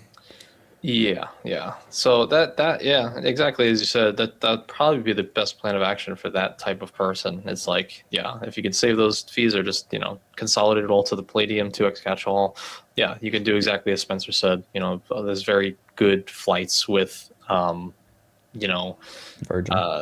With Virgin booking it, Delta flights, domestically, so you'll be good there. Yeah, it's just you'll probably end up just becoming a Hyatt person instead of Hilton. Right. Yeah, I wouldn't transfer your Bilt points over to Hilton in most cases, unless there might be some times where they'll be like 100% transfer bonus. It will be the 1-to-2. Then I would consider, but yeah, I think you'll be covered that way. Mm-hmm. Yeah. Demon was saying, what are the odds that Bilt will lose transfer partners due to them not having a financial backing from a major bank like Wells Fargo? Well, I mean, it seems like Bilt's kind of done a lot of this on their own because like Wells Fargo, for example, they have way less transfer partners than Bilt does on their core credit card. So I don't think it's Wells Fargo that's necessarily bringing them those partners. Right, Anthony? I mean, would you say the same? Like, yeah, seems like they're safer. I don't believe. I mean, who knows? Maybe early on it was like a word of mouth type thing, like put them in good word for them. But Bilt has these contracts direct with all these transfer partners, so it carries over the Bilt, not the actual issuer, whatsoever. They all have their own contracts with them, and so that's why I think it'll be very interesting to see, because Emirates has been dropped from Chase, so you no longer can transfer to Emirates from Chase. Amex is a lower, not 1-to-1 any longer. Capital One probably will be soon as well. But what's interesting is I guess the idea is, I think I was watching the BS podcast on this, and they were talking about how Chase does not want to be seen as a person who could transfer points for less than 1-to-1. Basically, just all 1-to-1, and that's it. They don't want to be seen for less than that, be discounted or devalued in any way. And so they just dropped Emirates altogether. So all of these ecosystems, so Bilt and Amex, whatever, they all have these contracts with these airline companies, these hotel companies that are on a rolling basis. Could be a year-long, 3-year contract, 5-year contract, whatever it actually is. And so it looks like all of the other ones are starting to expire. I wonder how long before Bilt, because Bilt seems like they're just trying to be 1-to-1 for everything. They don't want to be devalued. So I wonder what will happen when Emirates comes knocking again. And I'm using Emirates as an example, but I'm wondering for the rest of them as well. And they start knocking and saying like, hey, we want to charge higher fees for things. So yeah. No, that's a great point. That's really good. I'm interested there. Yeah. Hey, Joe Flo saying first time on a live stream. That's awesome. Member of the channel. Thank you for joining. I'm glad we got to do it tonight. This is a fun one. We had a lot of people in here, super active. So many conversations going on within the comments. So heck yeah. Phil Mo's World, $2. Sorry, it's taking me this long to get to it, Phil. I'm gonna try to roll through all the donations that I've missed real quick. But he said, "Howdy boys, I'm late. Can you start over?" Sure. Yep, take it from the top. Welcome back to another. Welcome back to another weekly live stream. Well, thank you for being here, Phil. Hopefully, you're enjoying this. Sanilo again with another donation. Thank you, dude. Saying what I mean is it sustainable? Yeah, smartly devalued. I think we covered that at this point fairly well. With he's talking about that 4% Bilt Cash plus 2x back on the Palladium. I think like Anthony said, I mean, for one, like I mentioned how, I think like the common person's not going to be getting as much value from these cards as we are. That's how all these high annual fee cards are funded, even though they give you $3,000 in benefits. It might get devalued if somebody finds like some big loophole to do this, but at the same time, it's like Anthony said, like there's going to be, if Bilt Cash expires at the end of every year, you're not going to be able to stack that up. People are going to be losing out on that. There's just a lot that goes into this that I think there's less likelihood that it gets devalued as quickly as like Smartly did. And also, I mean, Smartly, the way that they devalued that was because it didn't seem like they had necessarily like the foresight of people just like abusing that system in a sense, and like the interest payments that come into all of that whenever you could use it, you know, through the brokerage and everything like that. So there's a lot that went on with that. That Bilt, I think, is a little bit more on top of the game with. But anything else to add, Anthony? No, just if I don't know if we can address. We have somebody who's so mistaken in the comments. He's kind of coming at me a little bit. This guy D-Rex, Blood and Air, pretty much. Where is that at? The complete, like, just recent 825. He says he's got a green picture of the E.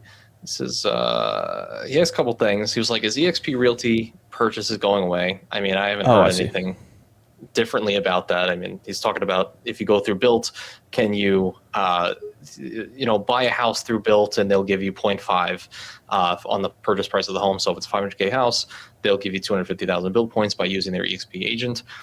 He's saying, is the old HOA rent going away? Haven't really, I mean, they haven't worded that, at least these leaks, so who really knows? Maybe the HOA will be gone or rent will be gone. But he says, how is that amazing? What are you talking about? That's horrible. Nothing in what you said. Those were questions. I don't know how could you say, how is that terrible? Because those were questions. And then he says, it's terrible because even if it's the same rate, like let's say you spend 2K, he says, let's say it's a 2K mortgage, you need to spend 1.5K to even the fees.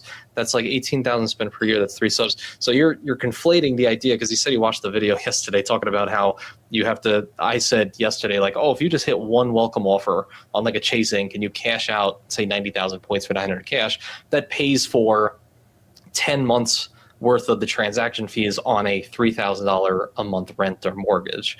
And then you could just continue hitting welcome offers. Like the one sub will pay for, so many months of that. But he's conflating the idea of, oh, but you have to spend so much on the card to waive the transaction fees. I'm not saying that. I'm saying you take those 3% and you just take some of those welcome offers that you would earn from any other cards and eat that. So no, it's not like extra spend. You don't have to spend the 1,500 to earn enough to waive that. I'm talking about if you hit, say it was like last year and I hit 6 ink cards, I have earned 500,000 points. That's $5,000 in cash.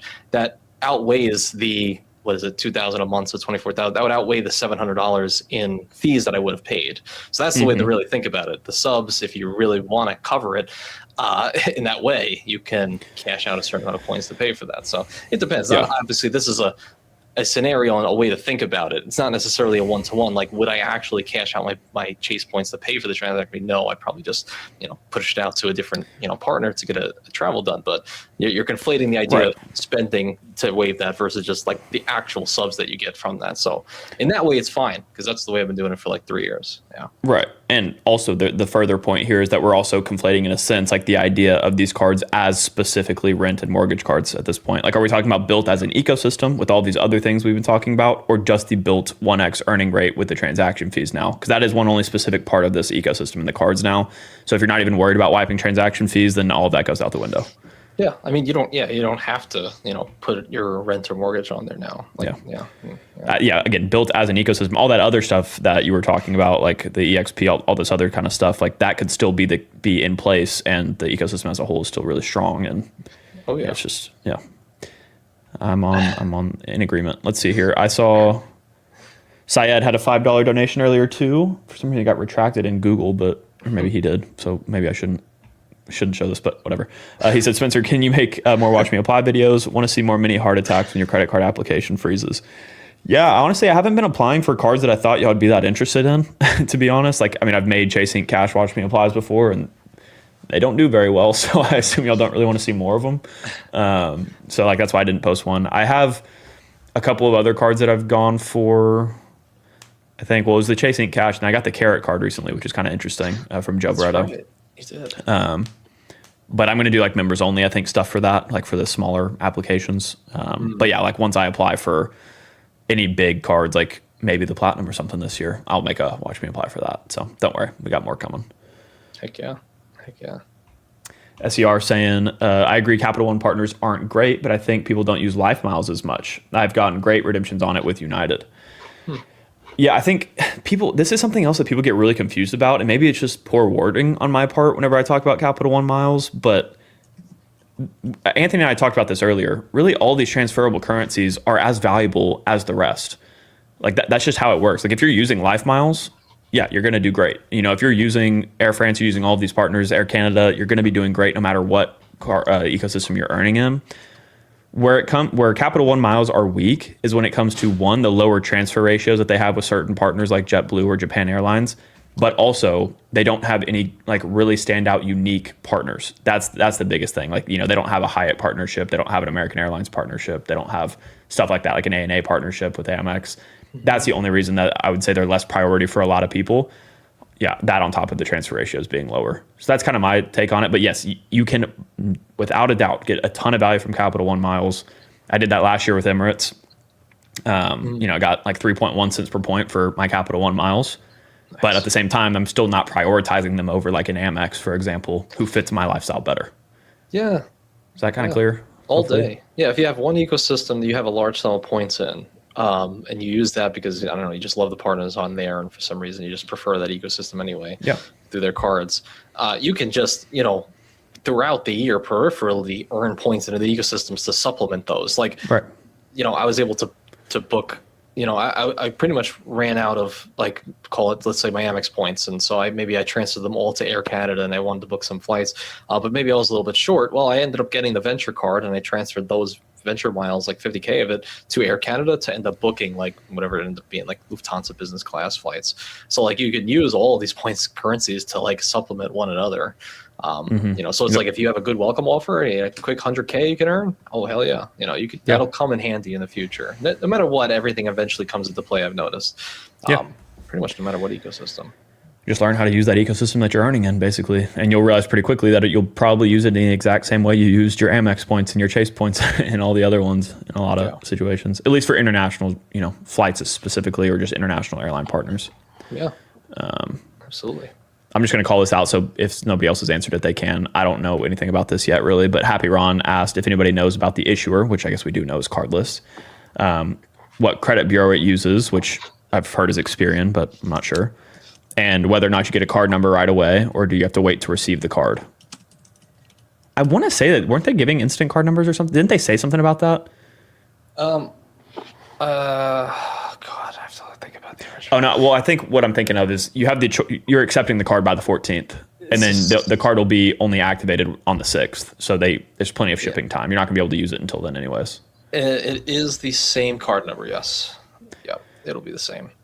Right. So but you're not going to be able to use that until it comes in the mail, I would assume, because they don't release until the 6th anyway. Is it public release on the 14th too? Like anybody can get it, or just the people that already had it? Yeah, anybody, even if you don't have anything, you know, any built stuff, you can still apply or pre-order on the 14th. Yeah.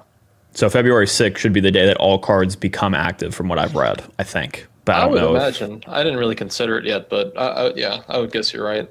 Yeah.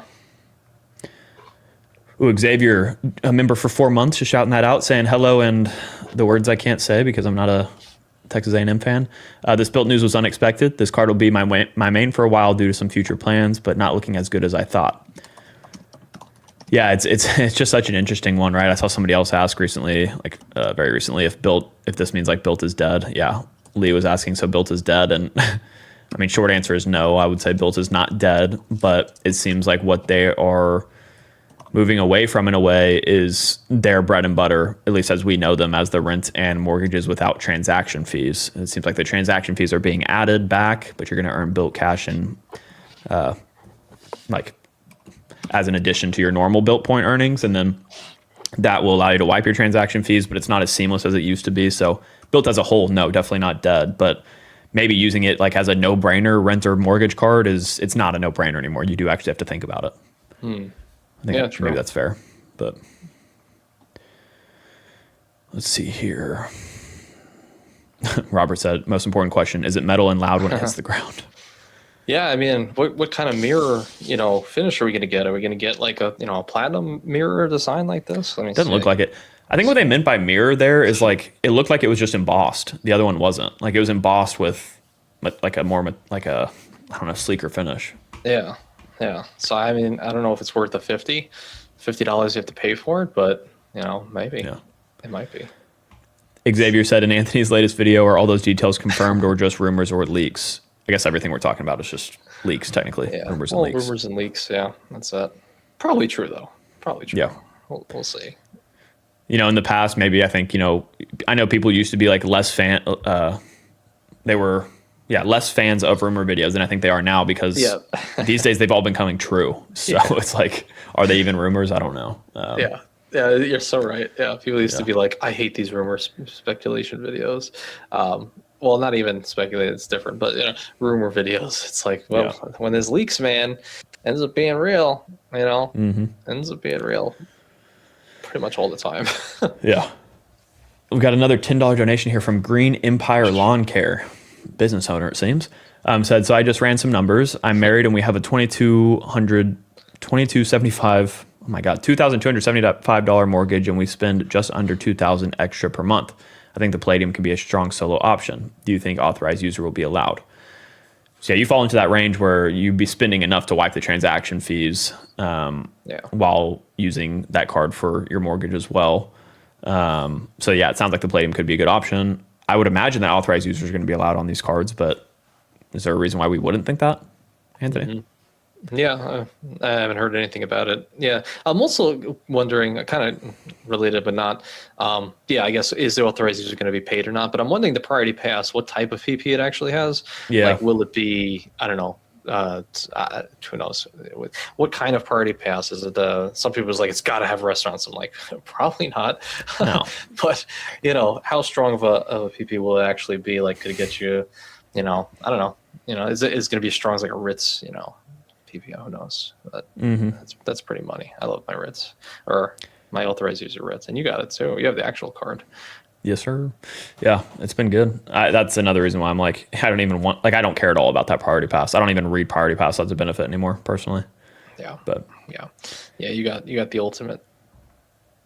But I guess going back to this, the question was just if authorized users would be allowed. I would assume they will be, but I'm not 100% sure. I guess another thing to consider, which is like, I don't know, maybe I don't know. Another thing to consider is like everyone's kind of focused on, look, again, nobody agrees that an extra 3% fee, if that's what's going to be, is great. Everyone agrees with you. There's no fight there. Everyone hates that. But I think one thing to consider is like, well, how much do you actually spend? Everyone's just saying like, oh, it needs to be 75% of my mortgage to cover the fee. But like, even if it's half of that, okay, so now you're effectively paying a 1.5% transaction fee. Does that feel better? Yeah, does that feel better if that's what it effectively is at the end of the day? I don't know. I think it's just something to consider. It's like it's not like, oh, guaranteed I have to absolutely spend the 75% to waive that fee. Yeah, it hurts, but will 1.5% hurt you? I mean, if you're still earning the same bill points as much, I don't know. I don't know. They got to do some math on that. Yeah. I was gonna say this comes down to, you can't look at these details and just make a decision about it. You have to actually go in and run the numbers yourself. And that's something I've always tried to talk about in my videos. Like, this game is so subjective and so personal that you need to go in, see what you're actually spending, see if it's justifiable to get one of these cards, and make sure you compare these cards to all the other options you could use for rent, like using welcome offers and all that kind of stuff too. But then again, you don't just consider rent and mortgage on these cards. Now consider them as daily spend cards and see what that comes out to as well. So all day. Mm-hmm. Mike Newland, what's going on? Let's go. $10 donation here saying, so will you be able to erase the 3% fee with Bilt Cash no matter what card you use? Yes, right? Yeah, I would say so. I think you're just going to have one Bilt Cash pile that you earn from card spend. And I bet they'll have some challenges. I wouldn't be surprised if they'll be like, oh, quickly sign up for a special life cycle or soul cycle thing and like do 10 of them in a month and like here's 50 Bilt Cash. Like, I wouldn't be surprised if there'll be challenges like that, but just, that's a good point. Yeah, whatever your Bilt Cash actually will be, use that to, but I mean, if that's true and it's going to be like expiring at the end of each year, then you definitely better use it. You don't want to lose it for sure. Yeah, looking at these leaked details again, even the Bilt Blue card, the $0 one, has that same benefit listed as all the other ones do. So you should be good. Yeah. Such interesting wording too, like waive waive the fee, not like pay the fee. Right. Who knows, man? I guess because you're going to be charged a statement credit for it, so I guess it's going to be like a. Well, maybe it's like rolling, right? Because then, if you could just like use a statement credit, that'd be different than it like rolling into the next month. Like maybe you're going to have to eat it for that 1 month or whatever. I'm not sure. Yeah. We'll see how they work it out on the back end. Mm-hmm. All right, let's see here. I think I caught up on all the donations, so thank you all again for all those. That's awesome. Yeah. Cool. I see some other questions we can just clarify real quick. RV saying, are they going to have the same rules as far as needing to use it 5 times a month in order to get the points? It seems like no. With these details, you would basically, like we were talking about earlier, they're kind of getting creative where now you won't have a specific number of transactions you have to hit. Instead, you're going to have to spend a certain amount to fully wipe the transaction fees, and that is dependent on your rent or mortgage payment. Effectively comes out to like 75% of your monthly payment is how much you'd have to put on the card to wipe the fee completely. Mm-hmm. But yeah, with these rumors or these details, there's no transaction requirement, it seems. Yeah. Yeah. Which is interesting. That'll be interesting if so. Silvio's asking if I'm out of pop-up jail because I mentioned the platinum card. No, not out of pop-up jail when it comes to like the highest offers, but I do believe I should be able to get a base offer. I would hope. My God, if I can't get a base offer. But yeah, yeah, no, you're thinking about that, right? No, I wasn't thinking about that at all. But I no, because I'm pretty sure I don't know. We'll see.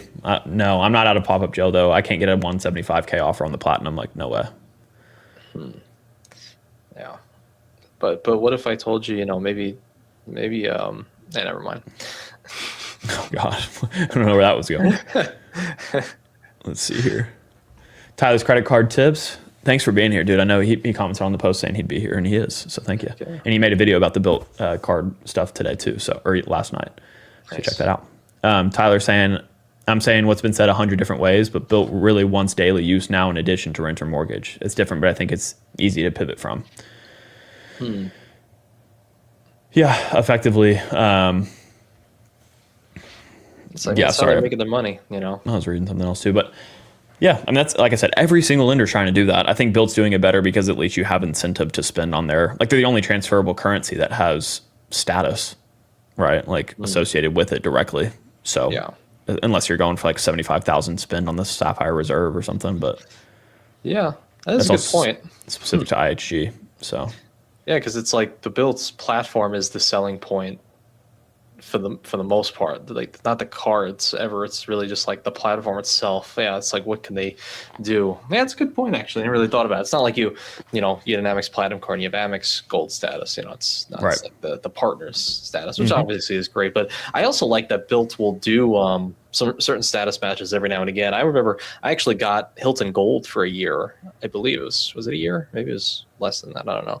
But for like a year with Hilton Gold with Bilt, just because on a whatever, actually, I think it was just a status match. I think it was like for free, like literally just apply for it, and I got it. I was like, damn, it's actually pretty cool. It's awesome. If I don't have to pay an annual fee on a Surpass, and if I can get it for free on the Bilt card, it's cool. Yeah, absolutely.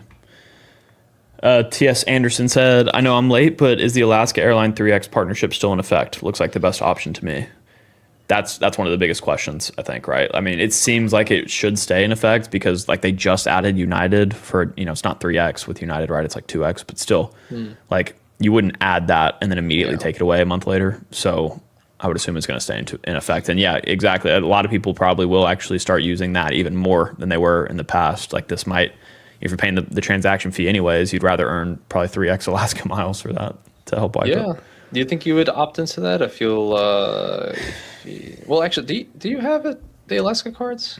I have the Atmos Business, and that actually is something I talked to Keith, one of the channel members. I met up with him in Austin, got some coffee while he's in town, and he's real big on the Alaska stuff, and he uses that whole program, like using the Alaska card for rent, to help him hit status with Atmos.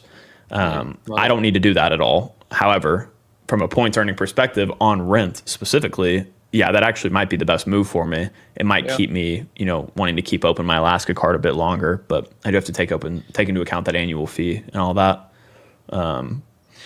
Yeah, I hope they do retain, earn whatever through the card that you're paying, and then 0.5 with Bilt if you're paying with a different card. So like every time I'm using a welcome offer, I'm also getting like 1,000 Bilt points a month just by going through their portal. Hopefully they retain that. That hasn't been talked about. I wonder if they'll remove the 0.5 Bilt points when you use a different card, because then effectively you're earning if you love your Alaska Airlines, I mean that's 3x plus the 0.5 on Bilt points every month. If you're paying with that, so it's interesting. Yeah. Yeah, there's Keith right there saying, "Yo, love the Alaska 3x Atmos One World status." Yeah, he also gets One World status through that, which is pretty crazy. Like, I'm actually really jealous of people that like travel with Atmos frequently, because they got a good program going on over there. Oh yeah. I happen to have some sweet spots because I'm right in an AA hub with Charlotte. So I was actually thinking of doing like a weekend flight to Chicago. It's like 4,500 at most. Oh yeah, from my home airport, like direct from Greenville, which like has no direct flights. So I was like, damn, that'd be kind of cool. Yeah. Wait, what does Calby ask me here? $660 Amex Platinum, Spencer. Would you pay it? What is he asking? He'll tell you offline. I'll let him be the one to tell you. Take that off the screen real quick. There's something going on. Yeah. Oh, look who just Stan. Really, Stan coming in. The manly. Gifting 5 memberships. A lot of folks just got one, so go check it out. But yeah, thank you so much, Stan. He said, "What's up, bros?" Coming in at a beautiful time here. I feel like we talked so much about Bilt, and yet there's still probably more to talk about. Yeah. The release isn't even here yet. I mean, I'm going to do another live. I guess I can say this. I'm going to do another live, next week. I do one every week, but next week is when the card should be launched. So you'll be able to really see like what I'm deciding to do at that point, which should be fun. But that's going to go crazy. You have 1,000 live viewers for that application, or that pre-order, I should say. Yeah. I wonder if I could do that without doxing myself. I don't know. We don't see like Chase. We know if it's gonna like at the end of a Chase application, it's like just your first name and that's it. But there have been times where I was live and I did like an Amex one and I wasn't used to it and it like leaked everything. It was actually never mind. And I took down the live stream and everything. Yeah, that's a tough one. So we don't know what Bilt. You might be better off just like going live, put it on a separate screen, check it out first, then put it on. Like I'm pre-ordered, but I think it'd probably be something easy. Like I bet you just log onto your Bilt. Pre-order, choose which card you want. Yeah, maybe choose design. Anything. Yeah. Stan said that mortgage is coming out of checking account if the Bilt rumors are true, which exactly what we were kind of talking about. Is like these cards aren't actually. Yeah. If what is true, and you're not, wanting to use that Bilt cash to wipe your transaction fees, then you're better off just using them as daily cards, if cards at all. Yeah. Basically. Yeah, all day. So. All day. That's actually, that's probably what would end up happening for me. I probably would be switching like my rent because I Venmo, so I don't even know how that would work. I'd probably just have to switch, to my checking account and then use the Bilt cash for hotels to supplement more stays. I don't know. Yeah. I mean, have you done that already with your Venmo? Have you charged a credit card to Venmo somebody? Oh no. If you charge a credit, well, you're saying for Bilt specifically? Well, just in general, like Venmo. If you Venmo using a credit card, you pay a fee. It's like a balance transfer fee. So you don't do that. But what Bilt does is like they give you the ACH numbers. So I connect that to Venmo, use that, and then it's no fee. But again, if that changes, where now I'm going to get a fee on that, why would I not just direct, go through my checking instead? Oh, you can connect the numbers to Venmo, like the ACH and whatever? Yeah, that's how I've been getting all my rewards since I moved is you just link it's like Column Bank or whatever is like what they use. The ACH numbers that Bilt gives you just enter that into Venmo and then you pay using that bank account and it comes off your, and then I use Bilt ACH Protect or whatever. So I never actually get the charge on my credit card. It just pushes through to my savings account. So it's great right now. But again, if I'm paying 3% to do that at that point, then what is... But wait, why are you doing that versus like just your checking account normally? Why through Venmo? So I can earn Bilt points because I Venmo my landlord. Oh. Like I don't have a payment portal I use. Like that's just my payment method with Gotcha. Yeah. Okay. Which that's what I was saying. Like what you do with the sign up bonuses, I can't do anymore. Like I can't do it because I don't have a payment portal I'm using or anything like that. Unless I don't know about it. Maybe you know a better way. But I mean, if you have no payment portal now, the only thing you do is check, but that's only with the Bilt card itself, not through the other cards. I believe. I think you could only do that with Bilts. Yeah. Yeah. So. So hopefully they keep that intact. That was one of the reasons why I said I wouldn't accept like a Bilt card would be like if I couldn't use Venmo at all or whatever, but we'll see. But again, I might use them for daily spend now. I just won't use it for rent. The only thing you could do is outside of Bilt is just like, just put a welcome offer on your Venmo and then just Venmo him through the credit card and you hit the welcome. You mean offers. Because you can Venmo, like I can Venmo you through Yeah. my platinum card if I wanted to. So if I had a welcome offer, you could just do that and pay it 3%. Yeah, I have wondered, is that not gonna, that doesn't like trigger anything bad on the back end? Maybe people have tried it, but because you're gonna pay that at least balance transfer fee, but I think you also, or sorry, you pay the Venmo fee, and then I think you would also pay a balance transfer, or not balance transfer, cash advance fee for that, right? Or no? I don't know. I mean, I haven't actually done it. I've looked into it. I thought it was just 3%. Actually, I think I did look at it once. I think it is just 3%, but I could be wrong. Maybe you're right. Yeah. Yeah, I don't know. Maybe someone can explain. But Jimmy came in with a $5 donation with no comment. I don't see anything. So thank you, Jimmy. That was cool Appreciate meeting him you. in Puerto Rico, right? Oh yeah, Jimmy. Yeah. I don't. Oh yes. Oh my God. When we were together, he was like, I've been a big fan. He's a tall guy. Like Yeah. 6'1" or so. Well, you guys probably eye level, but I was down Dude, here. the meetup was. Those margaritas got to me too. Yeah. You were bouncing around that whole the whole meetup. Once we got when the money group had the free drinks, I said, well, as a credit card and a couponer at heart, I'm not. If I'm not paying for drinks, I'll be drinking. Right. Exactly. I don't drink otherwise, really. That's right. Let's see here. Scrolling down here. Amex and Venmo, no fee if you do it with the Amex app. Oh, that's right. Forgot about that. Wait, someone's got to explain that to me a bit further. Amex and Venmo, no fee. Yeah, if you go on your Amex app, there is a section for Venmoing. I think I don't know. I never clicked it up, but I'm assuming it just takes you through that way. So I guess you could use any of your Amex cards if you have some welcome offers on your Amex cards. Just Venmo people through there, and that's 0 fee. That's good. Thanks to Calvi for that. That's money. Yep, that's great. Forgot about that. That even was a thing. That partnership. Jarvis is saying, I don't understand why people are acting like Bilt is being greedy. This change was necessary to survive. And personally, I do agree with that. Like, we knew something. There was, like I said, I made this prediction last year and I made it again this year. Like, there had to be a catch with this kind of stuff. And we'll just see how. Nobody agrees we want another Mesa situation where people get shut down and they have to cash out their points. Nobody wants that. So if the economics are such that it has to operate this way, then fine. And honestly, I think it's probably mostly fine. I mean, you don't have to participate in it. If it's terrible company, okay, go back to your normal cards. Regular setups and stuff. You don't have to participate, but we just, if you have a shutdown, you have like a couple 100,000 Bilt points, you'll be more upset down the line because of how unsustainable it was.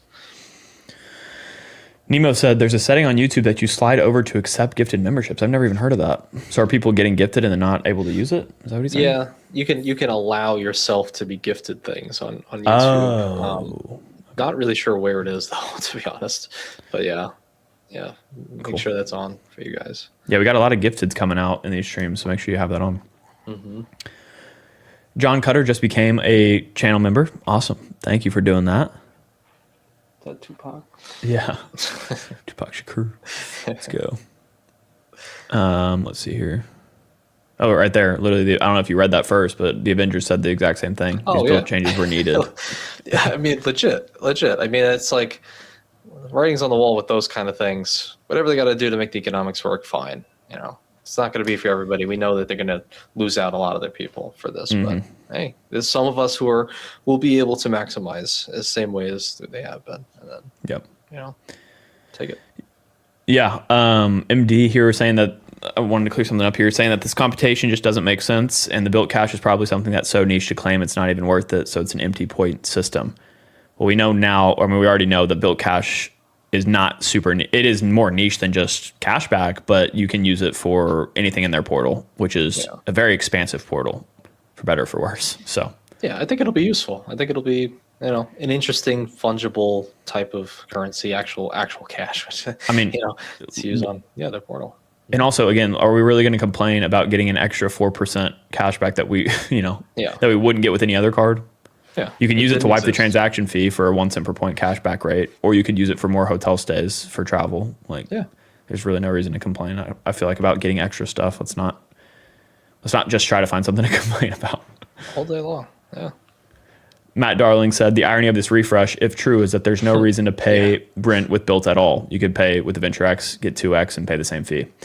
That's exactly kind of what we're all getting at here. If the transaction fee, if there's no way to, yes, you can wipe the transaction fee with Bilt Cash, but again, yeah, I mean, I completely agree with this statement. I don't know. There's not much else I can even add. Yeah, it is ironic though. There's got to be a way where they're going to do something, especially if they hear feedback like this. I would imagine they're going to do something to where maybe you earn like 1% Bilt Cash on rent and mortgage payments or something to help make it mathematically, still viable to use this over something else, because they literally have within their own ecosystem the Alaska card thing. Like that's True. better than using a Bilt card direct, would it not be? So like, why would they Yeah. keep that going? I'm not sure. That is true. Yeah, that is true. I guess we just don't know everything they have planned yet. Yeah. Yeah. Okay, let's see. The golden paper. I don't know. Forgive me if this is a stupid question, but why would there be a 3% fee on paying rent if they allowed us to make a shell? Oh, if they allowed us to make a shell checking account to pay previously. I mean, basically saying like, why go away from what's already working effectively is kind of the question I think. Because it sounds like now effectively they're going to be doing away with that ACH stuff in a sense. Maybe, yeah. Well, yeah, from what I understand, so I did actually talk to some of the Bilt people. They wanted to do like some sort of not a partnership, because it's not like a sponsor or anything, but like commission. What am I saying? Affiliate link and stuff like that. And so, but while I had them on the video call, I asked them. I was like, "So what's the deal with this Bilt 2.0?" I was like, "Is it?" Because they said something about United Wholesale Mortgage, and then you said all mortgages, and she was like, "It's going to operate the exact same way as it is now. So like if you you pay your rent through the portal, you pay the mortgage through the portal, exactly as it stands, as it is. Like do the setting up the payment and then actually drafting the payment should be the exact same." But as far as to his point, I don't know. Yeah, I never drafted a payment from without a Bilt card before, or any credit card, so I don't know what that actually looked like. I don't know if there was, well, I guess a 0% fee, I'm guessing, but yeah, why not keep that? I don't know. I'm not sure.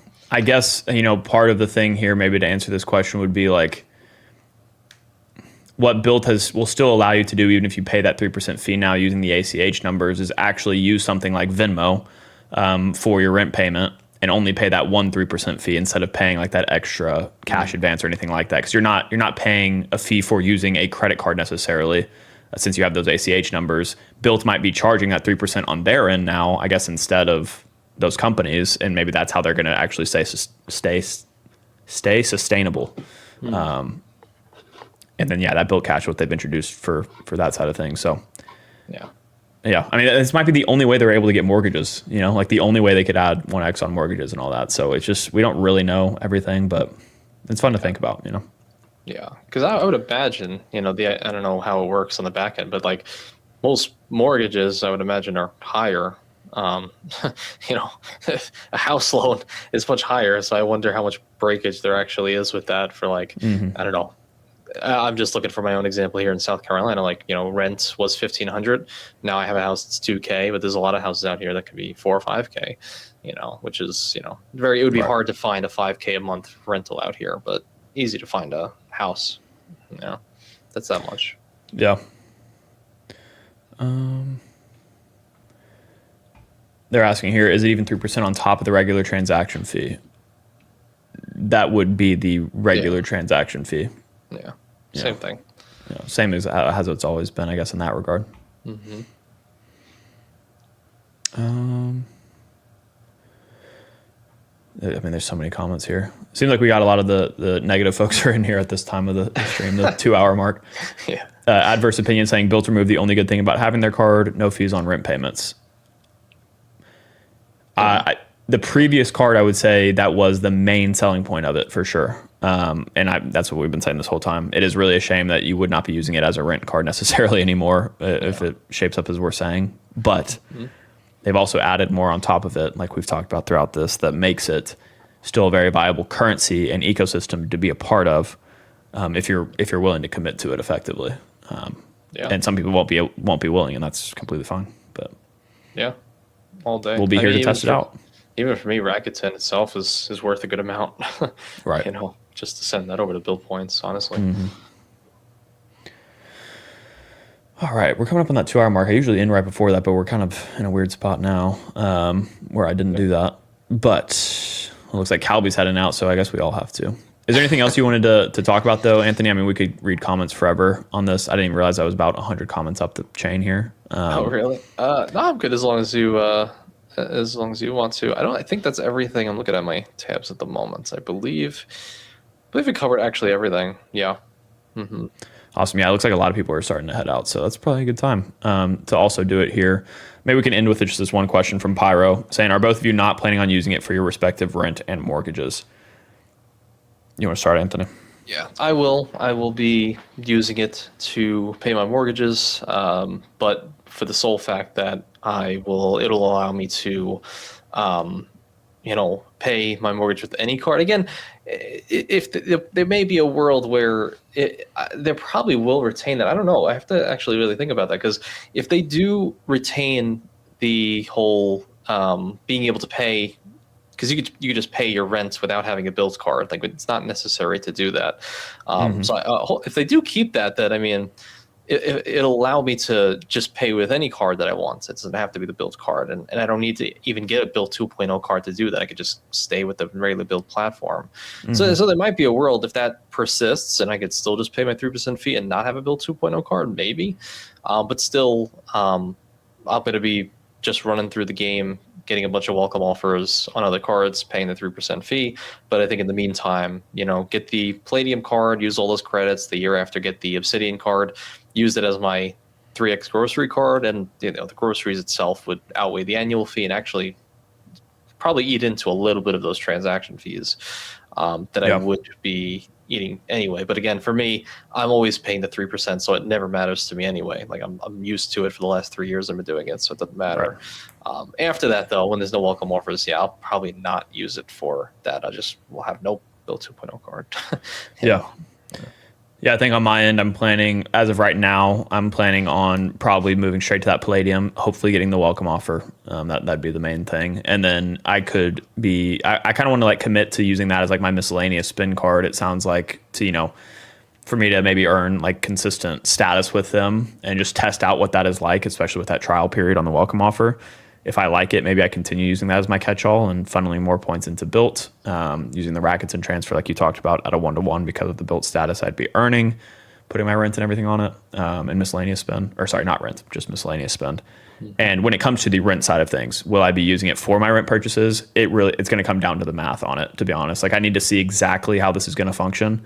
And yeah, once that happens, which hopefully I'll be able to talk more about next week in the live once we have the full details, I can make a more concrete decision there. But yeah, for now, I'm just going to keep doing what I'm doing, I guess. And I guess while we're at this point here, I just want to remind y'all to go check out Anthony's channel. He's made so many videos on this. Talk to him about it there. Also, Anthony has his Discord. I have a Discord. Well, just the credit community down below. Check out Anthony's. Calby has a Discord. We all have these Discords that we're chatting in consistently about this stuff. Like last night, that's all any of us were doing. So if you want to be quick to things, check out especially Anthony's Discord down below too, or down below his videos. And thanks. Yeah, thanks so much, Anthony. Any final comments? Yeah, unfortunately, there is no episode 9 of Stranger Things. It didn't release at 8 p.m. like we thought. So don't come after me, folks. Don't come after me. I told him to take it down so y'all'd stop commenting about me. Looking like Steve Harrington? No, I'm kidding. So now I'm like, what am I supposed to do with the rest of my night? This is what I was hoping to have the Spencer stream and then go watch Stranger Things. Now I have nothing to do. Great. It's all right. Great. I can maybe put on a little show for you. I can make your own Stranger Things episode 9. Don't worry. Oh really? Oh, that would be nice. Can you just be just like this the entire time, just Yeah. That'd be nice. Fixing that hair. I watched that on repeat on loop for 30, maybe 40 minutes. That's how long it would take me, probably. Yeah. Oh, this was a fun one, dude. There's a lot going on, but then there's more coming. But thank you also. I think this was the most people I've ever had in a live, so this was a lot of fun. What was our peak? Do we know? I'll tell you after we get off. I don't think I know yet. All right. Yeah. If we get 5, I'd be over the moon. That would be amazing. But thanks for having me and everybody for being so gracious in the comments and stuff like that. I appreciate any time I can talk about some interesting things. Yeah. Yeah, and remember, let's not take this extremely seriously. We're all here trying to win the credit card game. Like, let's not.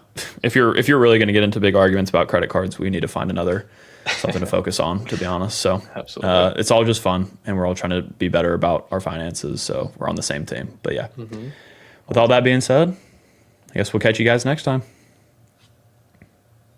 I don't know how to end this thing.